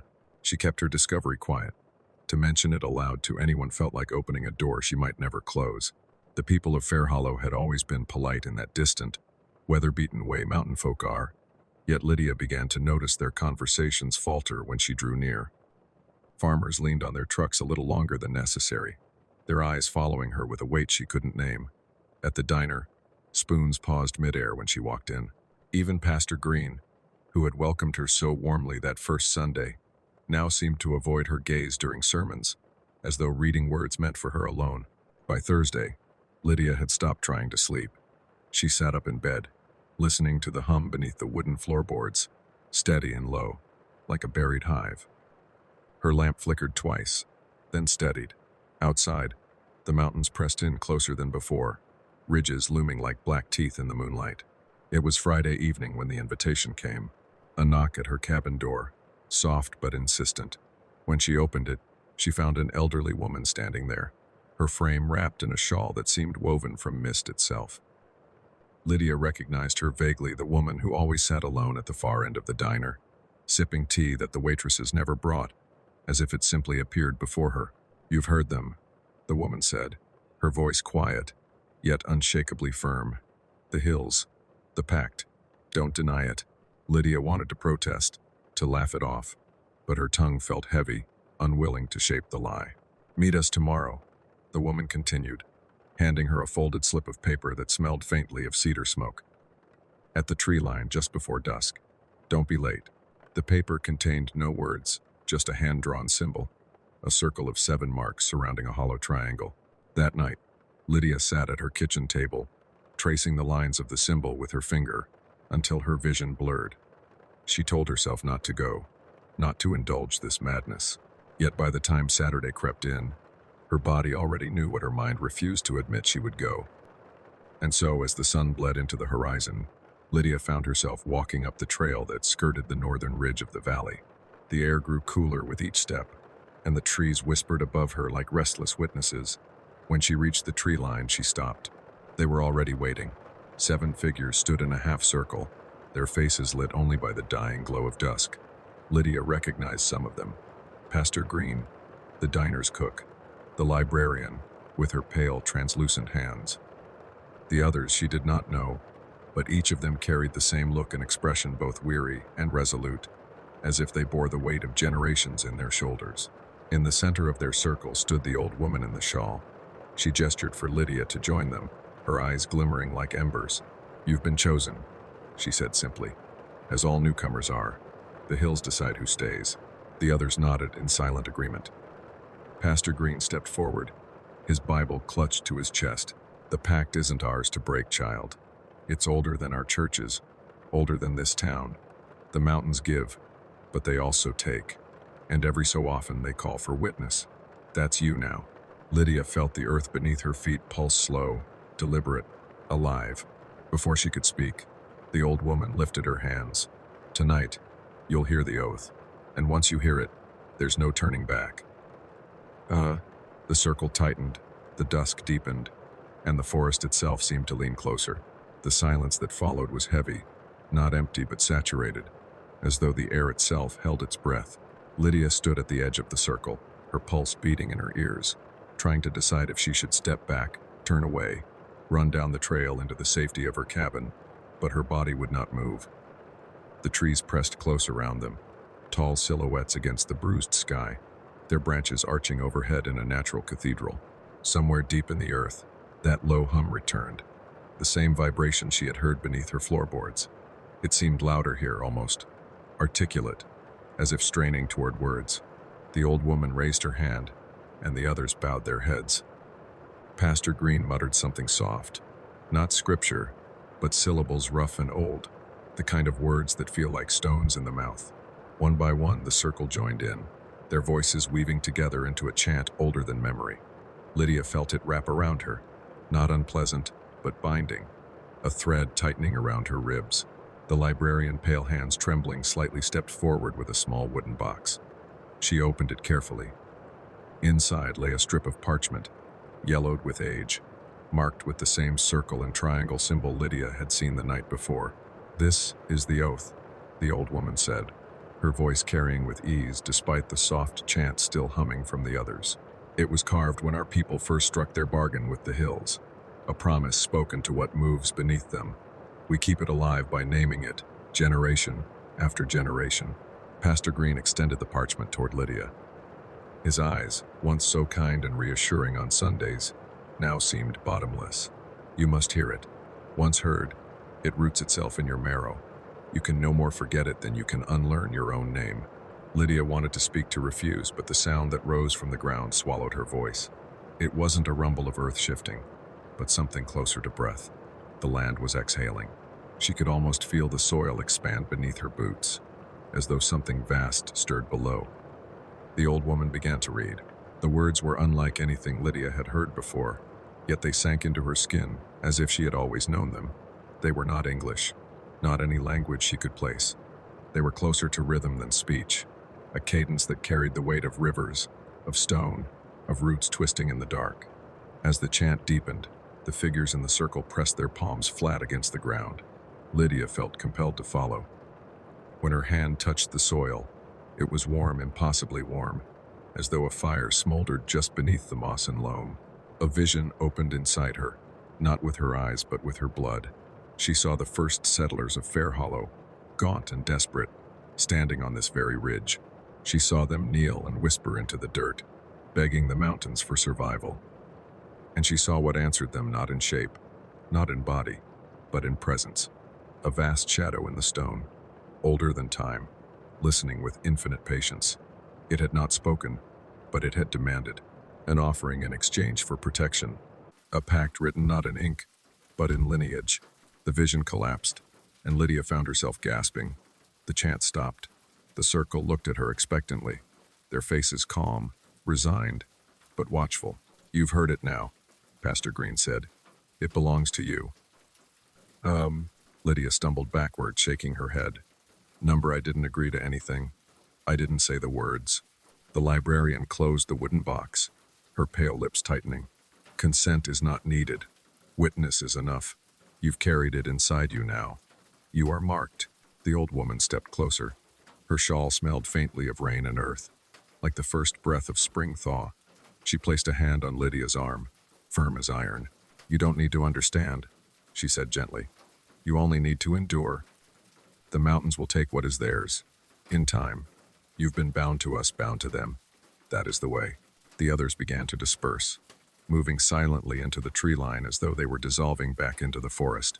Their figures blended with the pines until Lydia was alone with the old woman. "Why me?" Lydia asked, her voice breaking. "Why do I have to carry this?" The old woman's eyes softened, but her grip did not. "Because you came. Because you listened. The mountains do not waste their breath on those who cannot hear. You were chosen long before you set foot here. You only answered the call." Then she let go, turned, and vanished into the dark. Lydia stood trembling in the empty clearing, her palm still warm from the soil, the hum still alive in her bones. The pact was inside her now, and she could feel it waiting. Sleep deserted Lydia. When she returned to her cabin after that night on the ridge, the silence of the valley no longer felt like peace. It pressed against her windows, seeped under her door, and filled every hollow space with a presence she could not banish. Lying in bed, she could hear the hum again, low, steady, threaded through the stillness like a second heartbeat. It came not from outside, but from within her. By dawn, her skin felt tight, fevered, as though she had lain too long in the Sunday. She stumbled to the kitchen, poured water, but even as the coolness slid down her throat, the warmth inside her did not subside. It was not illness. It was the soil's warmth, the fire that smoldered beneath the ridge. She had carried it home. The days grew long, each one blurred by that constant thrum. In her classroom, while she tried to teach, words lost their weight. She found herself staring at the chalkboard, unable to recall her lesson, her ears tuned instead to the vibration pulsing faintly in the floorboards. Her students shifted nervously, whispering that Miss Rowan looked pale, that her eyes seemed distant, unfocused. At night she dreamed of roots, endless roots, weaving together like veins under the earth, twisting, pulsing, drawing her downward. Sometimes she saw faces among them, faces stretched long, with mouths frozen in silence, as if caught between screaming and prayer. When she woke, her nails were caked with dirt. She tried to leave. Twice she packed her bags, stuffed them hastily into her car. The valley roads, however, betrayed her. The first time, a tree had fallen across the only passable route, though the weather had been calm and still. The second time, her tires sank deep into the mud of a rut that hadn't been there the day before. The hum inside her only grew stronger, as if amused by her attempt. The townspeople noticed. They greeted her with knowing nods, no longer pretending ignorance of her unease. The librarian passed her on the street one morning, her pale fingers brushing against Lydia's sleeve. "It doesn't ease quickly," she said softly, "but you'll learn. We all do." Her eyes, once timid, now gleamed with something steady, almost reverent. Even Pastor Green stopped her after service one Sunday, resting his heavy hand on her shoulder. His smile was the same as ever, but his words were not. "It's in you now, child. Fighting only makes it hurt worse. Let it settle. Let it shape you." Lydia went home that day and locked her doors, trembling with fury and despair. She wanted to scream, but the sound caught in her throat. Instead, she whispered into the empty air, "I never asked for this. I don't want it." The silence answered with a shift beneath her floor. The boards creaked as though something massive stirred below, repositioning itself in the dark soil. And then, faint but clear, came the whisper, not one voice, but many, woven together, speaking in that same cadence she had heard on the ridge, words she could not understand yet knew she had already agreed to. She clapped her hands over her ears, sank to her knees, but the voices seeped through bone, not skin. They moved inside her skull, inside her chest. The old woman had been right. It was not about understanding. It was about enduring. That night, Lydia lit every lamp in the cabin, but the light did not banish the whispers. They hovered at the edges of her thoughts, growing louder when she tried to resist, softening only when she let her breath slow and matched it to their rhythm. Against her will, she began to hum back, the sound leaving her throat unbidden, blending with theirs. It frightened her more than anything else, the ease with which her body joined their song. By the end of the week, the valley no longer felt like a place she had moved to. It felt like a body she had been swallowed by. Every tree seemed to lean toward her. The creek water carried reflections she did not recognize as her own. At the schoolhouse, she swore the children's voices sometimes bent into that same chant, though none of them seemed aware of it. And at night, when she finally drifted into exhausted half-sleep, she felt the ridge pressing down on her chest, the weight of ages, of promises made long before her time. The pact had not been given to her, it had been waiting. Patient, inevitable. She understood now why no one ever left Fair Hollow. They couldn't. The first frost came early that year. Lydia woke to windows glazed with ice, each pane fractured into delicate white webs. The valley outside lay muffled in silver light, the trees bowing beneath the weight of cold. Yet inside her cabin, warmth radiated not from the hearth, but from the walls themselves. She laid her hand against the wood and felt it pulse faintly, as though it held a heartbeat of its own. The dreams had grown heavier. Now she no longer walked among roots in her sleep. She was the roots. She spread through soil and stone, 1,000 tendrils pulling moisture from the earth, weaving tightly around bones that had long been buried. Faces no longer appeared in flashes. They lingered, countless, crowding the darkness with hollow eyes. And in the center of it all was her ancestor's face, the one she had seen etched into the journal sketches. He smiled at her in the dream. Teeth too many. His voice deep and resonant. "It's your turn." She woke gasping, her sheets damp with sweat, her body aching as though she had labored through the night. When she reached for water, her hand shook so violently the glass slipped and shattered. She did not clean it up. The following days unfolded with a grim clarity. She no longer fought the whispers. She carried them with her, like a familiar song. At school, her chalk moved across the board before her thoughts had formed the words. She caught herself writing lines of the journal, the Pact's verses.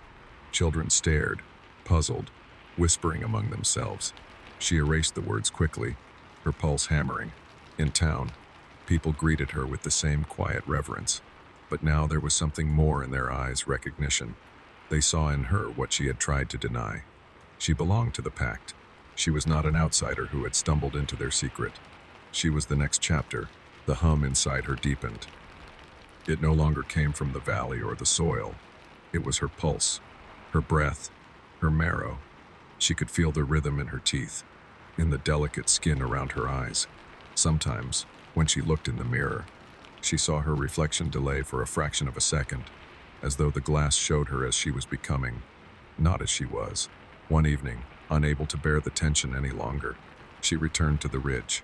The air was brittle, the sky swollen with stars. Frost glazed the grass, crunching underfoot as she walked. The old woman was there again, seated on the same flat stone as before, her shawl drawn tight. "You know what comes next," she said, voice low, steady. Lydia's throat burned with the truth. "I don't want it." The old woman's eyes softened, but not with pity, with certainty. "It isn't want. It's blood. Blood doesn't choose. It remembers." The words struck deep. Lydia closed her eyes, and in the silence, the whispers surged, clearer than ever. They were no longer just murmurs, no longer fragmented. They spoke her name. They called her to the soil, to the roots, to the place where the Pact had begun. That night, Lydia did not sleep. She sat at her desk, journal spread open, candle burning low. Her ancestors' handwriting stared back at her, black strokes, heavy on yellowed pages. She traced them with her finger, trembling, until she reached the last line, the one she had avoided. Every 100 years, the Pact returns to its vessel. Fire cannot burn it, stone cannot bury it. It lives in blood. It waits. She dropped the pen she hadn't realized she'd been holding. Her own handwriting now sprawled beneath the final line, as though compelled. "It is me." When dawn came, she walked back to the ridge. The valley was quiet, snowflakes falling soft and endless. The townsfolk had gathered there, a loose circle of figures shrouded in coats and scarves. No one spoke. Their eyes followed her, patient, unblinking. At the center of the clearing, the soil had been turned, dark and wet, as though the earth had been opened for her. Lydia's breath came shallow, frost curling from her lips. She wanted to run. She wanted to beg, but the whispers swelled, wrapping around her like arms. Her legs carried her forward, slow and steady. She stepped into the circle. The old woman reached out, brushed a strand of hair from Lydia's face, and whispered, "You'll join them now, and we will endure." Lydia sank to her knees in the churned earth. Cold seeped through her bones. Her hands touched soil that felt alive, moving beneath her fingers. For one last moment, she looked up at the trees, at the valley sky. Then the ground gave way. The earth swallowed her with a quiet sigh. The hum rose, stronger, fuller, echoing through every tree, every stone, every lung in the valley. The townsfolk bowed their heads. None cried. None turned away. When silence fell again, the soil smoothed itself, leaving no trace. And in the stillness of Fair Hollow, a new voice joined the chorus beneath the roots, humming soft and low. The Pact was whole again. And so, our night together comes to its end. 7 tales have wound their way through silence and shadow, and you have heard them all. If sleep has taken you, let the echoes follow. If you are still awake, then perhaps you were never alone in the first place. Remember, the stories you've heard are not just mine. They belong to the dark, to the woods, to the walls that hold their secrets, and maybe to you now. Until the next nightfall, keep the lights low, keep the whispers close, and keep listening. This has been Little Dream. Good night.